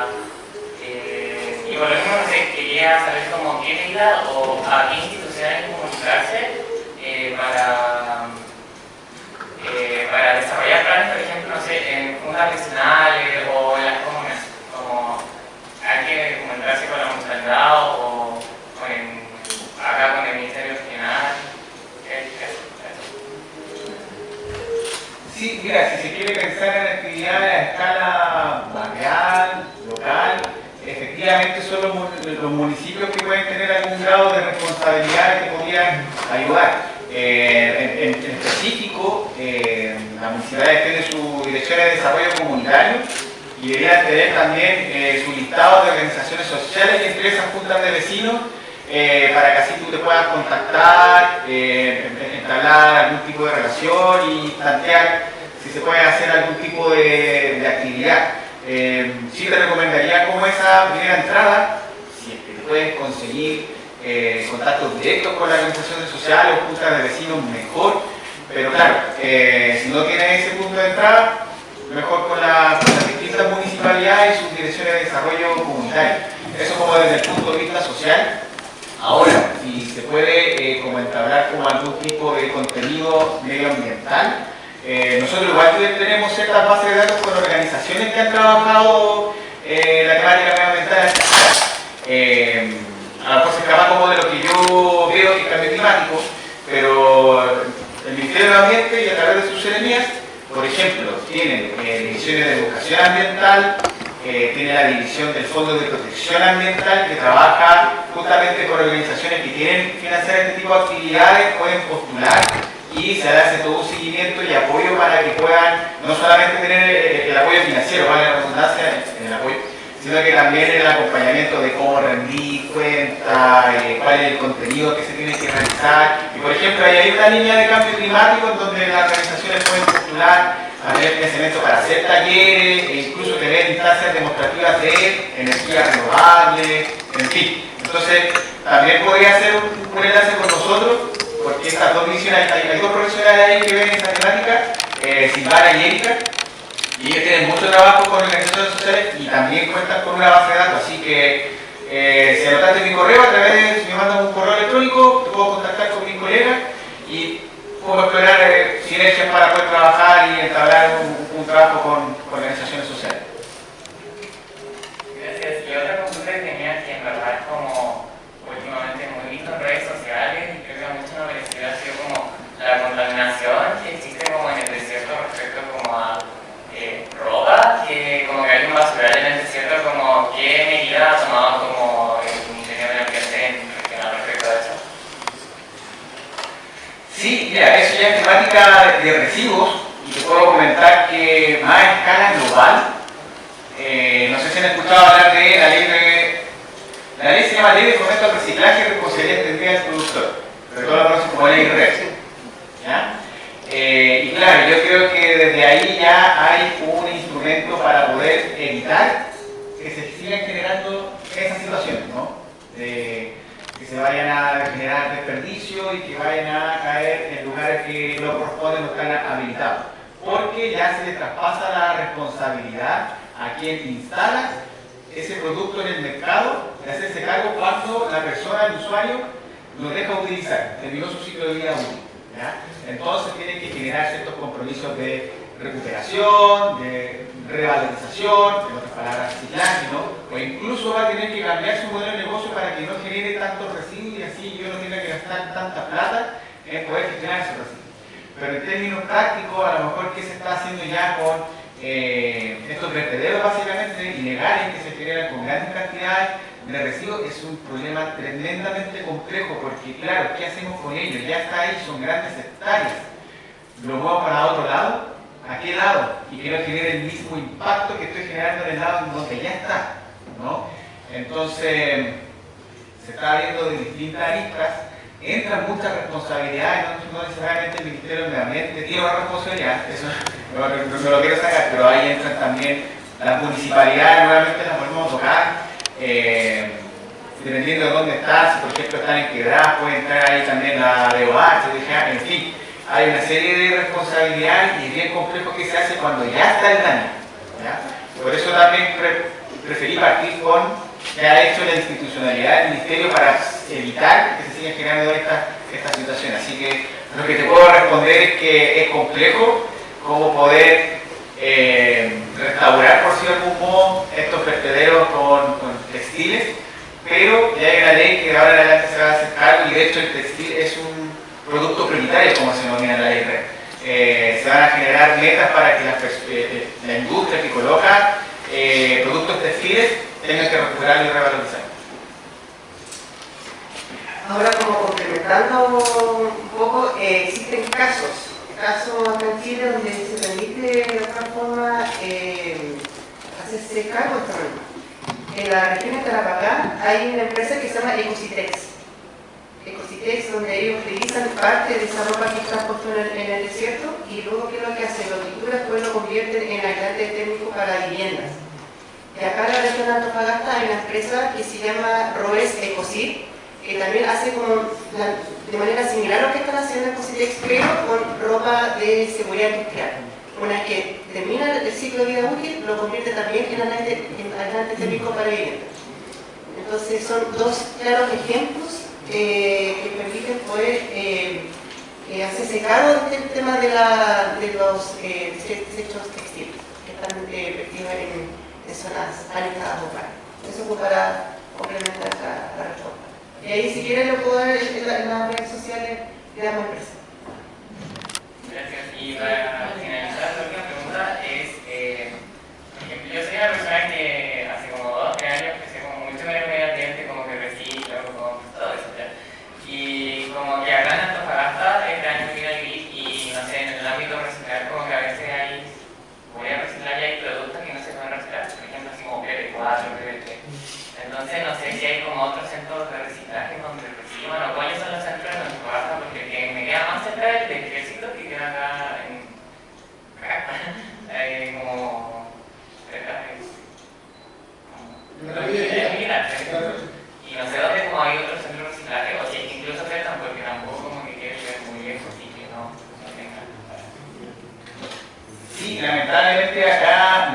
problema de Antofagasta es, yo diría, de casi toda la macrozona norte. La señora Beatriz, cuando hizo la presentación, que dije que tenía experiencia en Atacama, en específico trabajé en la municipalidad de Vallenar, no sé si alguien conoce Vallenar, una ciudad muy de paso, pero muy linda. Teníamos el mismo problema. No teníamos tantos puntos para poder hacer recepción de residuos reciclables. Y un tema de mercado, uno cree que recupera el residuo y lo vende y se hace millonario. Pero ¿qué pasa para toda la macrozona norte? Esas personas que pagan por recepción del residuo realmente están en la zona centro, Santiago hacia el sur. Y generalmente los que te pagan por ese residuo no alcanza a cubrir ni siquiera el costo del transporte. Entonces aquí se tiene que apelar a materiales que tengan un alto valor, como pueden ser los metales o las latas de aluminio, y otros que ahora sí pueden dar algún valor, como puede ser los plásticos PET, y entran también ahí cartones y papel. Ya más en específico, acá en Antofagasta efectivamente está el punto limpio de Avenida Ejército, y la misma empresa que lo gestiona también tiene un punto limpio en Nicolás Tirado. Y por lo menos en lo particular, tengo entendido que esos son como los dos puntos que existen. Si no me equivoco, también me falta un punto limpio, un sector que se me olvida ahora el nombre, que lo instaló la fundación, creo. Pero así, lamentablemente son pocos puntos. Pero, nombré la ley REP. Va a generar compromisos en lo que es tema de residuos de envase y embalaje. Y ahí todo lo que nombré, papel, cartón, plástico y otros que, por ejemplo, a lo mejor no encuentran. Vidrio, puede ser. Y bueno, los plásticos también de su amplia tipo, porque no es un solo tipo de plástico, hay muchos tipos de plástico. Está el PET, HDPE, LDPE, en fin, PP. Bueno, no solamente genera compromisos de, ya, la empresa que colocó el producto lo tiene que recuperar, sino que también dónde lo tiene que ir a recuperar. Ahora, se me escapan los compromisos directamente en el correo. Puedo decir al profesional que lo mantiene súper en mente porque él es el encargado, pero para Antofagasta, en los próximos 5 años hay compromisos de ir instalando un número mínimo de puntos limpios. No solo eso, sino que también un número mínimo de cantidad de residuos a recuperar. Y no solo eso, un número mínimo de casas donde tiene que ir retirando puerta a puerta esos residuos. O sea, hay una serie de mecanismos. Y es súper bueno, porque no solo el volumen y nada, usted recupera donde ahí usted vea, no, también digo dónde los tiene que recuperar. Y así por cada comuna, por cada región, y Antofagasta, por ser una ciudad grande para la macrozona norte, tiene compromisos bien importantes de aquí a los próximos 5 años. Eso es lo que te puedo responder por ahora. Muchas gracias. Bien, como hemos visto... Tengo una pregunta.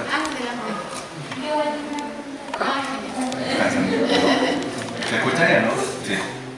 Ahora mi nombre es Osvaldo, soy ilustrador del CREA. Tengo una pregunta para la señorita Claudia sobre los canales de control. ¿Qué pasa con las tomas ilegales que están inmediatamente al lado de los canales de control? A nivel de prevención, ¿se considera solo advertirle a esa gente que está en una zona de riesgo? ¿No hay alguna intención de trasladarlo a otro sector, etcétera?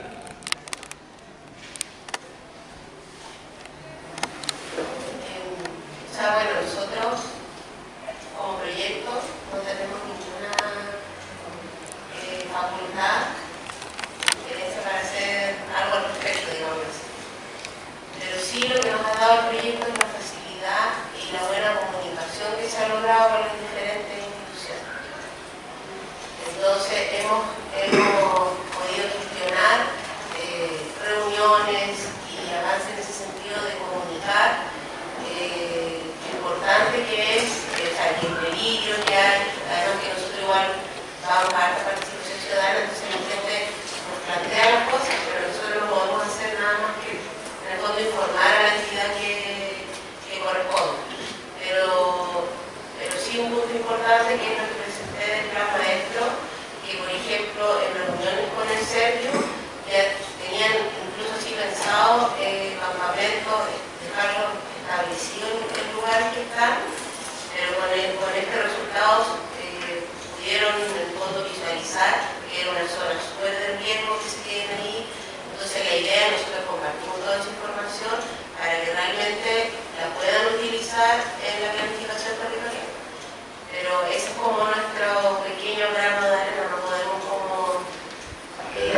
influir a que se tome una decisión o lo priorice. Exacto. Bueno, muchas gracias. Adelante. Hola, ¿te escuchan? Muy buenos días a todos y todas las presentes. Bueno, mi pregunta va dirigida hacia el señor Juan Pablo. Y lo que pasa es que acá sabemos que vivimos en la segunda región donde hay altas empresas, ya sea minera, portuaria. Y lo que pasa es que hay algún tipo de regulación o sanción para las empresas porque sabemos que nosotros vivimos al lado del puerto, entonces la contaminación ya está en el aire, es algo que está en todos lados y ya eso ha conllevado a una crisis sanitaria pública, ya que han existido casos últimamente, suben los casos de cáncer de pulmón, incluso de riñón, y ha habido una tasa importante alta acá en la zona norte sobre el autismo. Entonces, ¿hay algún tipo de regulación para esas empresas? ¿Hay algún tipo de regulación para las empresas que producen esta contaminación? Porque igual en Misiones uno ve y las desaladoras desejan después toda la sal al mar, e incluso también las termoeléctricas llevan agua caliente hacia el mar, lo que es un daño al ecosistema. Entonces, ¿hay alguna regulación o sanción para esas empresas? Sí, mira, en términos generales, dentro de los grandes instrumentos que cuenta el Ministerio del Medio Ambiente, son tanto las normas de emisión como de calidad. Normas de emisión, yo puedo ir a alguna industria en particular y decirle usted no puede emitir, ya sea un contaminante atmosférico o un contaminante líquido, tal concentración de este contaminante, había redundancia, por ejemplo. O también están las normas de calidad, en donde yo digo que hago un componente ambiental, puede ser atmósfera, como también ríos, lagos, en fin, no puede superarse cierta concentración de algún contaminante en particular. Por nombrar algunos, y de los más relevantes y famosos y que se han aplicado acá en la región, están las normas de calidad de material particulado, tanto PM10 como PM2.5, también están las normas de dióxido de azufre, en fin. Cuando se superan esos límites, por ejemplo, de emisión, efectivamente, tenemos un órgano fiscalizador que es la Superintendencia de Medio Ambiente, en donde hacen las fiscalizaciones, revisan los reportes que hacen las empresas y si hay superación de normas, hay multas. En el caso de las normas de calidad, cuando se ve que tanto en atmósfera o cuerpos de agua se supera la norma, se ponen en ejecución los planes de descontaminación o prevención de la contaminación. Ahora, aquí hago mea culpa porque se sabe que es público, el Estado en general es dentro, ¿no? Entonces, para cada contaminante, para cada componente ambiental, yo tengo que tener esta norma. Para cada ciudad, localidad, donde se han superado estas normas, tengo que generar estos planes. Y lamentablemente se han demorado. Si no tengo estos planes, si no tengo estos instrumentos, yo no puedo fiscalizar. Así lo indica la ley, ¿ya? Y por poner un caso bien complicado, que de hecho ha sido yo creo que el más complejo para la Seremía en donde yo trabajo, el plan de continuación de Calama. No sé, tengo que dar más detalles al respecto. Entonces, se fijan que hay una serie de complicaciones, problemáticas que van saliendo, hay que hacerlo bien para justamente evitar estas problemáticas, y eso redunda en que sean instrumentos lentos, ¿no? Así que lo que sí yo terminaría así como reflexión, de que hay instrumentos, de que hay capacidad de fiscalización, hay capacidad de fiscalización. Pero claro, si de repente vemos algún tipo de contaminación, evento que sea muy particular o muy emergente, y de repente voy viendo dentro de mi batería de instrumentos y no se encuentra, vamos a tener que realizarlo, y eso es años para poder hacer algún plan al respecto. pero dentro de lo que existe, y que te lo nombré ahí a la rápida, pero hay mucho más, los invito a revisar estas normas de calidad, estas normas de emisión. Hay bastante, y se hacen fiscalizaciones y se pueden hacer los planes respectivos en caso de que se superen estas normas. Bien, para todo lo que ha explicado Juan Pablo, ¿cierto? Lo vemos en el diplomado, así que yo los invito a todos los estudiantes de la universidad a adherirse a estos programas.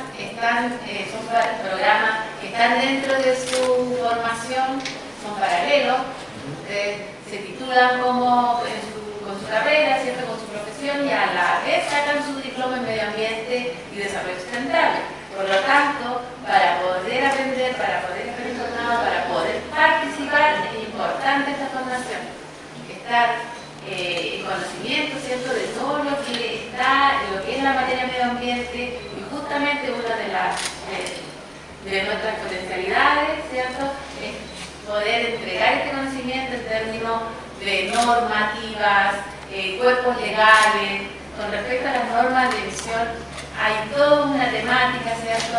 Pero hay que hacer estos cursos. Lo invito a inscribirse porque es muy relevante y muy importante lo que ha explicado Juan Pablo, ¿cierto? Porque está la información, pero ¿cómo podemos conocerla? En la formación de educación ambiental.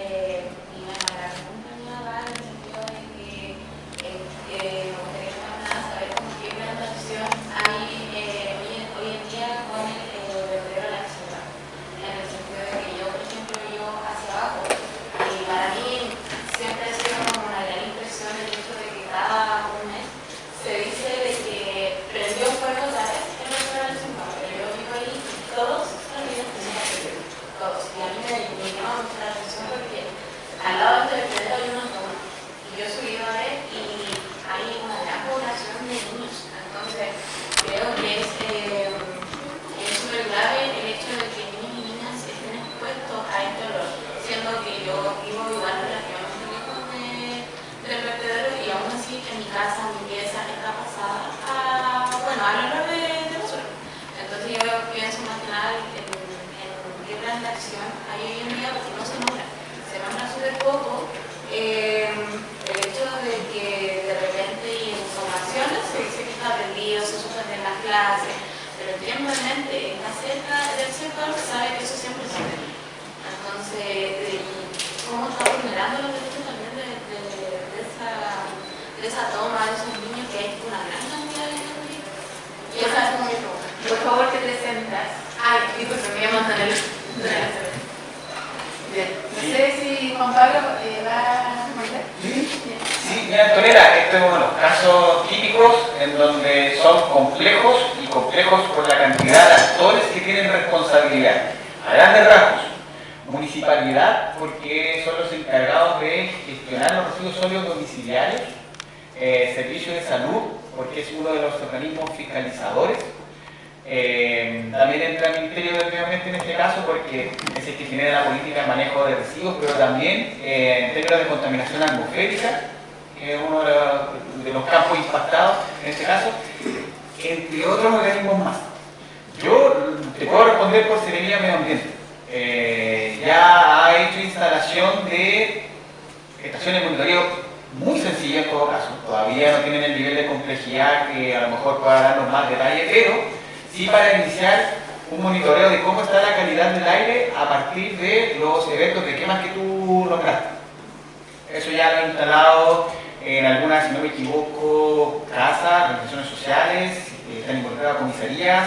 A todos estos actores se les ha capacitado para que entiendan cuando vean este equipo qué es lo que está haciendo, que no les sea algo extraño, explicar el funcionamiento, los tiempos, que lo dije antes, el estado lento, pero en este caso hay que esperar un buen tiempo para tener estadísticas que sean contundentes, ¿no? Y que sean representativas. Poder decir, ¿saben qué? A partir de esta fuente de contaminación, esta es la calidad del aire, ¿no? Eso es lo que te puedo responder por Seremía, pero como te fijas, es una responsabilidad muy acotada, pero para abordar la totalidad del problema se involucran otros actores, los que te nombré en un inicio. sí, es complejo, pero por lo menos desde la Seremía de Medio Ambiente lo que les corresponde está haciendo lo que le acabo de comentar. Bien, como podemos ver, son muchos los temas medioambientales que hay mucho interés, ¿no?, por las problemáticas que han estado presentes en la región, en la ciudad, todo el tema de contaminación, lo que es residuo, todo lo que hemos hablado, ¿cierto? Pero en este caso, centrémonos en el cambio climático, porque, bueno, Juan Pablo justamente está centrado en esta temática.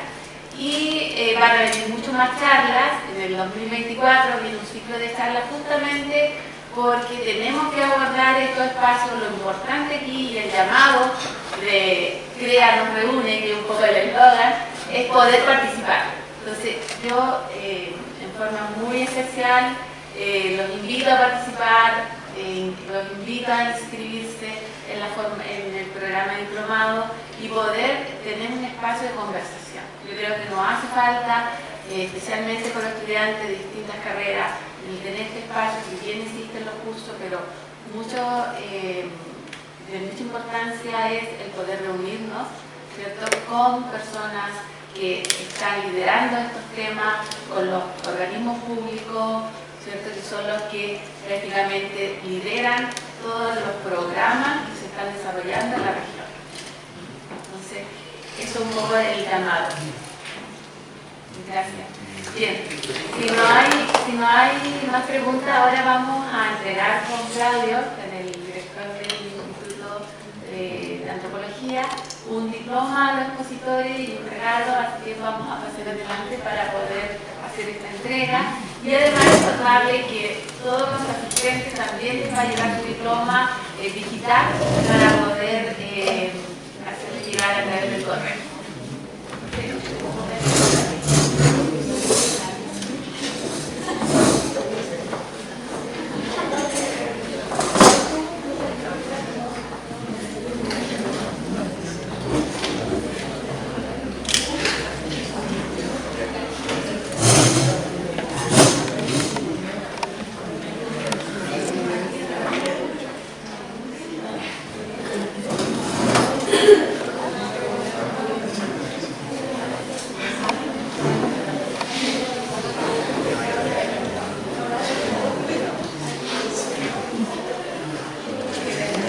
Bien, vamos a hacer una entrega del diploma al profesor Claudio, entrega ahí a Juan Pablo Ayala.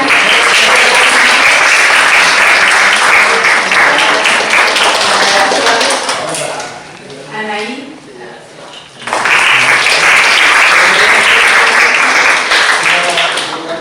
Bueno, vamos a entregar ahí un